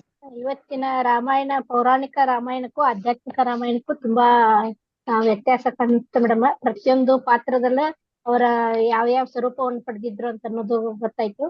ನಂತರ ಈಗ ಸೀತಾ ಮಾತೆಯ ಅಶೋಕವನದಲ್ಲಿ ನಾವು ಹಂಗೆ ಹೇಳ್ತಿದ್ವಿ ಅಶೋಕವನ ಅಂತಂದು. ಈಗ ಅವ್ರು ಸೀತಾ ಮಾತೆಯ ತಮ್ಮ ಸ್ವಂತ ಇಚ್ಛೆಯ ಮೇಲೆ ಅಲ್ಲಿ ಹೋಗಿದ್ದು. ಅಂದ್ರೆ ಅದನ್ನ ಅಲ್ಲಿ ಏನು ವೈಬ್ರೇಷನ್ ಇದೆಯಲ್ಲ ನೆಗೆಟಿವ್ ತೆಗಿಲಿಕ್ಕೆ ಅಂತಂದು ತಮ್ಮ ಸ್ವಂತ ಇಚ್ಛೆಯಿಂದ ಹೋಗ್ಯಾರ ಅಂತ ಅನ್ನೋದು ನಾವು ಸೀತಾಯಣದಲ್ಲಿ ಕೇಳಿದ್ವಿ. ತುಂಬಾ ಅದ್ಭುತವಾಗಿತ್ತು ಮೇಡಮ್.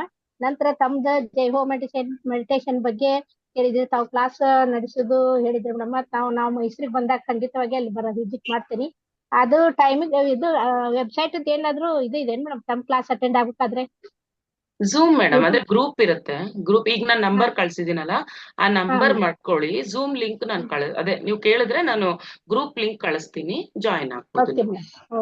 ಅದೇ ಕೊರೋನಾ ಹೇಳಿದ್ರಲ್ಲ ಮೇಡಮ್, ಕೊರೋನಾ ಇರೋದ್ರಿಂದ ನಾವು ಈಗ ಜಾಬ್ ಮಾಡ್ತಾ ಇದ್ರಿಂದ ಮ್ಯಾನ್ಯುವಲ್ ಆಗಿ ನಾವು ಅಟೆಂಡ್ ಆಗ್ತಿದ್ದಿಲ್ಲ. ಈಗ ರಂಗನಾಥ್ ಗುರುಜಿ ಅವ್ರು ಏನ್ ನಡೆಸ್ತಾರ ಈ ಕ್ಲಾಸ್ ನಾವು ಮನೆಯಲ್ಲೇ ಕುಂತ್ಕೊಂಡು ಕೇಳ್ತಾ ಇದ್ದೀವಿ. ಈ ಜ್ಞಾನವನ್ನು ಇಲ್ಲಿ ಪಡೆಯೋದು. ಅದಕ್ಕೆ ಜೂಮ್ ಇದಕ್ಕೂ ನಾವು ಥ್ಯಾಂಕ್ಸ್ ಹೇಳಲೇಬೇಕು. ಎಲ್ಲರೂ ಖಂಡಿತ ಝೂಮಿಗೆ ಹೇಳ್ಬೇಕು ಮೇಡಮ್. ಹೌದು ಹೌದು madam. Yes madam, thank you madam. ಎಲ್ಲೆಲ್ಲಿಂದ ಕನೆಕ್ಟ್ ಆಗ್ತಾ ಇದೀವಿ ನೋಡಿ ನಾವು. ಆ ಝೂಮ್ ಇಲ್ದಿದ್ರೆ ಬರೀ ನಮ್ಮನೆ ನಮ್ಮೂರು ಇಷ್ಟೇ ಇರ್ತಾ ಇತ್ತು. ಎಲ್ಲೆಲ್ಲಿ ಎಷ್ಟು ಕನೆಕ್ಟ್ ಆಗ್ತಾ ಇದೀವಿ. ಎಲ್ಲರಿಗೂ ಈ ಜ್ಞಾನ ಆ ರೀತಿಯಿಂದ ಪತ್ರಿಕೆಯವರು ಪ್ರಸಾರ ಮಾಡ್ಲಿಕ್ಕೆ ನಮ್ಗೆ ಅನುಕೂಲ ಮಾಡ್ತಾರೆ. ಮಾಧ್ಯಮಗಳನ್ನ ಒಳ್ಳೇದಾಗಿ ನಾವು ಬಳಸ್ಕೊಂಡ್ರೆ ಎಲ್ಲಾ ಒಳ್ಳೇದಾಗಿ ಇರುತ್ತೆ. So thank you madam. Madam thank you Nanda madam. Basavaraj sir ಮಾತಾಡಿ. Madam very good morning madam. Good morning sir. ನಿಮ್ಮ ಲೈಫ್ ಜರ್ನಿಗೆ ಅನಂತ ಧನ್ಯವಾದಗಳು ಮೇಡಮ್. ಅದ್ಭುತವಾಯ್ತು ನಿಮ್ ಲೈಫ್ ಜರ್ನಿ ಕೇಳಿ ತುಂಬಾ ಅದ್ಭುತ ಅನ್ನಿಸ್ತು. ಓಕೆ, ಮತ್ತೆ ಇವತ್ತು ಟಾಪಿಕ್ ತುಂಬಾ ಚೆನ್ನಾಗಿತ್ತು ಮೇಡಮ್. ಆಕ್ಚುಲಿ ರಾಮಾಯಣ ಎಲ್ಲಿಲ್ಲ ಮೇಡಮ್, ರಾಮಾಯಣ ಒಂದು ನಮ್ಮಲ್ಲೇ ಇರುತ್ತೆ ಮೇಡಮ್. ಅದರಲ್ಲಿ ಬರ್ತಕ್ಕಂಥ ಪ್ರತಿ ಒಂದು ಕ್ಯಾರೆಕ್ಟರ್ ನಮ್ಮಲ್ಲೇ ಇರ್ತವೆ ಮೇಡಮ್. ಆ ಕ್ಯಾರೆಕ್ಟರ್ ನಾವು ರಾವಣನ್ ಕ್ಯಾರೆಕ್ಟರ್ ಅಡಾಪ್ಟ್ ಮಾಡ್ಕೊಂಡ್ರೆ ರಾವಣ ಆಗ್ತೀವಿ, ರಾಮನ್ ಕ್ಯಾರೆಕ್ಟರ್ ಮಾಡ್ಕೊಂಡ್ರೆ ರಾಮ ಆಗ್ತೀವಿ ಮೇಡಮ್. ಧನ್ಯವಾದಗಳು ಮೇಡಮ್, ಅನಂತ ಧನ್ಯವಾದ. Thank you sir, thank you. ಅದಕ್ಕೆ ಅದು ಆತ್ಮಾಯಣ ಅಂದಿತ್ತು ಸರ್, ಕರೆಕ್ಟ್ ಆಗಿ ಹೇಳಿದ್ರಿ. ಪ್ರತಿಯೊಬ್ಬರ ಜೀವನನೂ ಒಂದೊಂದು ಆತ್ಮಾಯಣನೇ ಇರುತ್ತೆ. ರೈಟ್. ಸೊ ಓಕೆ ಸ್ನೇಹಿತರೆ, ಸೊ ಏನಾದ್ರು ಪ್ರಶ್ನೆ ಇದ್ರೆ ಕೇಳಿ, ಇಲ್ಲಾಂದ್ರೆ ಈಗ ಮುಂದಿನ ಅಂಶಕ್ಕೆ ಹೋಗೋಣ. Right. Okay madam, thank you. ತುಂಬಾ ಧನ್ಯವಾದಗಳು. ಸೊ ಇವತ್ತು ದಿನ ನಾವು ಮರೆಯಕ್ಕಾಗಲ್ಲ. So memorable day for us. Thank you so much. Thank you sir. ಇಂಥ ಒಂದು ಅವಕಾಶ, ಅದ್ಭುತವಾದ ಅವಕಾಶ. ನೀವು ತುಂಬಾ ಚೆನ್ನಾಗಿ ನಡ್ಸ್ಕೊಂಡು ಬರ್ತಾ ಇದ್ದೀರಾ ಮಹಾವತಾರ್ ಟಿವಿ. ಸೊ ಪ್ರತಿಯೊಬ್ಬ ಪಿರಮಿಡ್ ಮಾಸ್ಟರ್ಸ್ ಅಷ್ಟೇ ಅವ್ರದೇ ಆದ ರೀತಿಯಲ್ಲಿ ತುಂಬಾ ಚೆನ್ನಾಗಿ ತಗೊಂಡ್ ಬರ್ತಾ ಇದ್ದಾರೆ ಎಲ್ಲರೂ. ಥ್ಯಾಂಕ್ ಯು ಸರ್, ನಿಮ್ಮ ವರ್ಕಿಗೂ gratitude and thank you so much for this opportunity. Thank you. ಧನ್ಯವಾದಗಳು ಮೇಡಮ್. Thank you madam. ಸ್ನೇಹಿತರೆ, ಈಗ ಮುಂದಿನ ಅಂಶಕ್ಕೂ ನಾವು ಹೋಗೋಣ. ಇವತ್ತಿನ ಸಮಗ್ರ ಜೀವನ ಶೈಲಿ ಭಾಗವಾಗಿ ಸ್ನೇಹಿತರೆ, ಸಮಗ್ರ ಜೀವನ ಶೈಲಿ ಪ್ರತಿಯೊಂದು ದಿವಸ ತಿಳ್ಕೊಂತ ನಾವು. ಇವತ್ತಿನ ಸಮಗ್ರ ಜೀವನ ಶೈಲಿಯಲ್ಲಿ ನೋಡಿ ಸ್ನೇಹಿತರೆ, ಅದಕ್ಕೆ ಹೋಗೋ ಮುಂಚೆ ಈಗ ನಾವು ಕೇಳಿಸ್ಕೊಂಡಿದೀವಿ ಮೇಡಮ್ ಜೀವನ ಪಯಣ ಮತ್ತೆ ಅವ್ರು ಮಾಡ್ತಾ ಇರೋಂಥ ಸೇವೆ, ಅದ್ಭುತವಾದ ಸೇವೆ. ಇದು ಪ್ರತಿಯೊಬ್ಬರು ಮಾಡ್ಬೇಕಂತ ನಾನು ಆಶಿಸ್ತೀನಿ, ಭಾವಿಸ್ತೀನಿ. ಯಾಕಂದ್ರೆ ನಾವು ಇಲ್ಲಿ ಇವತ್ತು ಈಗಾಗಲೇ ನಾವು 103ನೇ ದಿನದಲ್ಲಿ ಇದ್ದೀವಿ. ಆದ್ರೆ ಇನ್ನು 200 ದಿನ, 360 ದಿನ ನಾವು ಕಂಪ್ಲೀಟ್ ಮಾಡ್ಕೋತೀವಿ, ಪೂರ್ಣಗೊಳಿಸ್ಕೋತೀವಿ ಖಂಡಿತವಾಗಿ. ಆದ್ರೆ ನಾವು ಪ್ರತಿಯೊಬ್ಬರು ಇಲ್ಲಿ ಏನೇನು ಕಲಿತೀವೋ ಅದು ಇನ್ನೊಬ್ರಿಗೆ ಹೇಳ್ಬೇಕಂತದ್ದು ಪ್ರಾಧಾನ್ಯವಾಗಿರುವಂತ ಸ್ನೇಹಿತರೆ. ಪ್ರತಿಯೊಬ್ಬರು ಹೇಳ್ಬೇಕು, ನಾವು ಏನ್ ಕಲಿತೀವಿ ಇಲ್ಲಿ ಈ ಪ್ಲಾಟ್ಫಾರ್ಮ್ ಅಲ್ಲಿ, ಇಲ್ಲಾಂದ್ರೆ ಮೇಡಮ್ ಅವರು ಜಿಯೋ ಮೆಡಿಟೇಷನ್ ಪ್ರತಿಯೊಂದರಲ್ಲಿ ಯಾವ್ದಾವ್ದು ನೀವು ಕಲಿತಿರೋ ಅದೆಲ್ಲಾನು ಬೇರೆಯವ್ರಿಗೆ ಹಂಚ್ಕೋಬೇಕು, ಅದು ಮೊದಲನೇದು. ಆದ್ರೆ ಆದಷ್ಟು ನಿಮ್ಗೆ ಆ ಜ್ಞಾನ ಪರಿಜ್ಞಾನ ಇದಕ್ಕೋಸ್ಕರ ನಿಮ್ಮಷ್ಟು ನೀವು ಎಷ್ಟು ಸೇವೆ ಮಾಡೋಕ್ಕಾಗ್ತಿರೋ, ಯಾವ ರೂಪದಲ್ಲಿ ಮಾಡೋಕ್ಕಾಗ್ತೋ ಅದ್ರ ರೂಪದಲ್ಲಿ ಮಾಡ್ತಾ ಹೋಗ್ಬೇಕು. ಒಂದು ಪಿರಮಿಡ್ ಕಟ್ಬೋದು, ಮನೆ ಮೇಲೆ ಒಂದು ಪಿರಮಿಡ್, ಚಿಕ್ಕ ಒಂದು ಪಿರಮಿಡ್ 10 by 10 ಪಿರಮಿಡ್ ಕಟ್ಟಿ ಅದರಿಂದ ಎಷ್ಟೋ ಜನಕ್ಕೆ ಸುತ್ತಮುತ್ತಲಿನ ಪ್ರಚಾರ ಮಾಡಿ ಅವ್ರಿಗೆ ಧ್ಯಾನ ಹೇಳ್ಕೊಡ್ತಾ, ಏನಿಲ್ಲ ಪ್ರತಿಯೊಬ್ಬರಿಗೆ ಈ ಧ್ಯಾನ ಒಂದು ಸೇರಿಸಿದ್ರೆ ಸಾಕು ಸ್ನೇಹಿತರೆ. ಎಲ್ಲ ಅದಕ್ಕಿಂತ ಬೇರೆ ಏನಿಲ್ಲ. ಅದೇ ಹೇಳ್ತೀವಲ್ಲ, ಇದು ಸರ್ವರೋಗ ನಿವಾರಣಿ, ಸರ್ವಭೋಗ ಕಾರಣಿ, ಸರ್ವಜ್ಞಾನ ಪ್ರಸಾದಿನಿ ಅಂತ ಎಷ್ಟೋ ಸರಿ ಹೇಳ್ತಾ ಇರ್ತಾರೆ. ಅದು ಕಾರಣ ಏನಂದ್ರೆ ಅದ್ರ ಒಳಗಡೆ ಇದೆ ಎಲ್ಲ. ನೋಡಿ, ಒಂದು ಚಿಕ್ಕ ಒಂದು ಬೀಜದಲ್ಲಿ ದೊಡ್ಡ ಮರ ಇರ್ತದೆ ನೋಡಿ, ಒಂದು ಚಿಕ್ಕ ಬೀಜ, ಅದು ಅದ್ರ ಒಳಗಡೆ ದೊಡ್ಡ ಮರ ಇರ್ತದೆ. ಅದು ನಮ್ಗೆ ಗೊತ್ತಿಲ್ಲ. ಅದೇನಂದ್ರೆ ನಾವು ಆ ಭೂಮಿಯಲ್ಲಿ ಅದು ನೆಟ್ಟಿದ ಮೇಲೆ ಸ್ವಲ್ಪ ದಿವಸ ಕಾಯ್ಬೇಕಷ್ಟೇ. ಸ್ವಲ್ಪ ದಿವಸ ಅಂದ್ರೆ 10 ದಿವಸ ಆಗ್ಬೋದು, 15 ದಿವಸ ಆಗ್ಬೋದು, ಚಿಕ್ಕ ಸಸ್ಯ ಬರುತ್ತೆ, ಸಸ್ಯದಿಂದ ದೊಡ್ಡ ಮರ ಆಗತ್ತೆ ಅಲ್ವಾ. ಇದೆಲ್ಲ ಎಲ್ಲಿದೆ? ಒಳಗಡೆ ಇದೆ, ಆದ್ರೆ ನಮಗೂ ಗೊತ್ತಿಲ್ಲ. ಓಕೆ, ಅದೇ ತರ ಧ್ಯಾನ ಮಾಡಿದ್ರೆ ಸಾಕು. ಧ್ಯಾನ ಅನ್ನೋದು ಶ್ವಾಸದ ಮೇಲೆ ಗಮನ ಅಂತ ನಾವು ಅನ್ಕೊಂತೀವಿ ಅಷ್ಟೇ. ಶ್ವಾಸದ ಮೇಲೆ ಗಮನ ಇಟ್ಟರೆ ಇಷ್ಟೆಲ್ಲ ಆಗ್ತದ ಅಂದ್ರೆ ಅದ್ಭುತವಾಗಿ ಖಂಡಿತವಾಗಿ ಆಗತ್ತೆ, ಅದ್ರಲ್ಲಿ ಏನು ಸಂದೇಹ ಇಲ್ಲ. ಅದು ಈಗಾಗಲೇ ದೊಡ್ಡ ಋಷಿಗಳು ಮುನಿಗಳು ಎಲ್ಲ ಮಾಡೋದು ಈ ಪದ್ಧತಿ ಸ್ನೇಹಿತರೆ. ಕೊನೆಯದಾಗಿ ನೋಡಿ, ಯಾವುದೇ ಮಂತ್ರ ಮಾಡಿ, ಜಪ ಮಾಡಿ, ಇನ್ನೊಂದು ಯಾವುದೇ ದೊಡ್ಡ ಯಜ್ಞ ಮಾಡಿ, ಯಾವುದೇ ಮಾಡಿದ್ರು ಕೊನೆಗೆ ಎಲ್ಲಾ ಋಷಿಗಳು ಮುನಿಗಳು ಮಾಡುವಂತ ಅದ್ಭುತವಾದ ಪ್ರಕ್ರಿಯೆ ಏನಂದ್ರೆ ಶ್ವಾಸ ಪ್ರಕ್ರಿಯೆ. ಈ ಶ್ವಾಸನ ಗಮನಿಸೋದು ಬಿಟ್ಟು ಏನಿಲ್ಲ ಸ್ನೇಹಿತರೆ. ಮತ್ತೆ ಬೇರೆ ಯಾವುದು ನೀವು ಮಾಡೋದು ಬೇಕಾಗಿಲ್ಲ. ಸ್ವಲ್ಪ ಜನ ಕೇಳ್ತಾ ಇರ್ತಾರೆ, ಸರ್ ಈ ತರ ಕುಂಡಲಿನಿ ಧ್ಯಾನ ಅಂತಾರೆ, ಕುಂಡಲಿನಿ ಮೆಡಿಟೇಷನ್, ಮತ್ತೆ ಕುಂಡಲಿನಿ ಜಾಗೃತ ಮಾಡೋದು ಹೇಗೆ? ಇದೆಲ್ಲ ವಿಧ ಪ್ರಶ್ನೆಗಳು ಬರ್ತಾ ಇರ್ತದೆ. ಆ ಎಲ್ಲದಕ್ಕೂ ಆನ್ಸರ್ ಏನಂದ್ರೆ, ಎಲ್ಲದಕ್ಕೂ ಒಂದೇ ಜವಾಬ್ ಏನಂದ್ರೆ, ಇದೇ ಶ್ವಾಸ ಮೇಲೆ ಧ್ಯಾಸ, ಆನಾಪಾನಸತಿ ಧ್ಯಾನ ಅಷ್ಟೇ. ಇದು ಸಹಜವಾಗಿರೋದು. ಇನ್ನು ಬೇರೆ ಯಾವುದೇ ಮಾಡಕ್ ಹೋದ್ರು ಅಲ್ಲಿ ಸ್ವಲ್ಪ ಏರುಪೇರು ಆದ್ರೆ ಕಷ್ಟ ಆಗತ್ತೆ ಅಲ್ವಾ. ಅದಕ್ಕೋಸ್ಕರ ಶ್ವಾಸ ಮೇಲೆ ಧ್ಯಾಸ, ಆನಾಪಾನಸತಿ ಧ್ಯಾನ, ಇದು ಮಾತ್ರ ಬಹಳ ಪ್ರಾಮುಖ್ಯತೆ ಇರೋದು. ಅದಕ್ಕೆ ಪತಿ ಸರ್ ಅಷ್ಟೇ, ಅವ್ರ ಹತ್ರ ಹೋಗ್ತಾ ಇರ್ತಾರೆ, ಅವ್ರ ಹತ್ರ ತುಂಬಾ ಕ್ವಶನ್ಗಳು ಕೇಳ್ತಾ ಇರ್ತಾರೆ, ಎಲ್ಲಾನು ಕೇಳಿಸ್ಕೊಂತಾರೆ ಸರ್. ಕೊನೆಯದಾಗ ಏನ್ ಹೇಳ್ತಾರೆ ಅಂದ್ರೆ, ಧ್ಯಾನ ಮಾಡಿ ಹೋಗಿ ಅಂತ ಹೇಳ್ತಾರೆ ಅಷ್ಟೇ, ಇನ್ನೇನಿಲ್ಲ. ನೀವು ಈ ಊಟ ತಿನ್ನಿ, ಆ ಊಟ ತಿನ್ನಬಾರ್ದು, ಮತ್ತೆ ಇವ್ರ ಹತ್ರ ಈಗ ಮಾತಾಡಿ ಆಗ ಮಾತಾಡಿ, ಇದ್ಯಾಕೆ ಮಾಡಕ್ ಹೋಗಿದ್ರಿ, ಅದ್ಯಾಕೆ ಮಾಡಕ್ ಹೋಗಿದ್ರಿ, ಇದು ಮಾಡಬಾರ್ದು, ಅದು ಮಾಡ್ಬೇಕು, ಏನು ಇಲ್ಲಲ್ಲ. ಯಾವುದಕ್ಕೂ ಏನಿಲ್ಲ ಸರ್. ಎಲ್ಲಾ ಕೇಳಿಸ್ಕೊತಾರೆ. ಯಾಕಂದ್ರೆ ನಿಮ್ಮ ಒಳಗಡೆ ಇರೋ ಎಮೋಷನ್ ಎಲ್ಲ ನೀವು ಆಚೆ ಕಡೆ ಕಲಿಸ್ಬೇಕಲ್ವಾ. ನೀವೆಲ್ಲಾ ಕೇಳಿಸ್ಕೊಂಡಿದ್ಮೇಲೆ ಮತ್ತೆ ಕೊನೆಯದಾಗಿ ಹೇಳೋದಂದ್ರೆ, ಒಳ್ಳೆ ಧ್ಯಾನ ಮಾಡಿ, ಎಲ್ಲರಿಗೂ ಸೇವೆ ಮಾಡಿ, ಇಷ್ಟೇ. ಧ್ಯಾನ ಮಾಡಿ, ಧ್ಯಾನ ಪ್ರಚಾರ ಮಾಡಿ, ಇಷ್ಟು ಈ ಎರಡು ಮಾತುಗಳು ಮಾತ್ರ ಆಡ್ತಾರೆ ಯಾವಾಗ್ಲೂ. ಮಿಕ್ಕಿದ ಯಾವ್ದು ಹೇಳಕ್ಕೂ ಅವರು ಇಷ್ಟಪಡಲ್ಲ ಸ್ನೇಹಿತರೆ. ಇದು ಪ್ರಾಧಾನ್ಯವಿರೋದು. ಪ್ರತಿಯೊಬ್ಬರು ದಯವಿಟ್ಟು ಗಮನಿಸಿಕೊಂಡು ನಾವು ಇದು ಮೇಡಮ್ ಅವ್ರೀಗ ಹೇಗೆ ಮಾಡ್ತಾ ಇದ್ರು ಅದೇ ತರ ಪ್ರತಿಯೊಬ್ಬರು ನಮ್ಮ ಜೀವನದಲ್ಲಿ ಅವ್ರನ್ನು ಅಳವಡಿಸ್ಕೊಂಡು ಮುಂದಕ್ಕೆ ಹೋಗೋಣ ಸ್ನೇಹಿತರೆ. ಅವಾಗ ಈ ಭೂಮಿ ಮೇಲೆ ಸ್ವರ್ಗ ಭೂಮಿ ಅಂತ ನಾವು ಮಾಡಕ್ಕೆ ಸಾಧ್ಯವಾಗತ್ತೆ. ಅದೇ ನಮ್ಮ ಪತ್ರಿ ಸಾರ್ ಕನಸಿದೆಲ್ಲ, ಧ್ಯಾನ ಜಗತ್ತು ಅಂತ ಕನಸಿದೆ. ಸಸ್ಯಾಹಾರ ಜಗತ್ತು, ಪಿರಮಿಡ್ ಜಗತ್ತು, ಇದೆಲ್ಲ ಸಾಧಿಸಕ್ಕೆ ಏನು ಸಂದೇಹ ಇಲ್ಲ ಸ್ನೇಹಿತರೆ.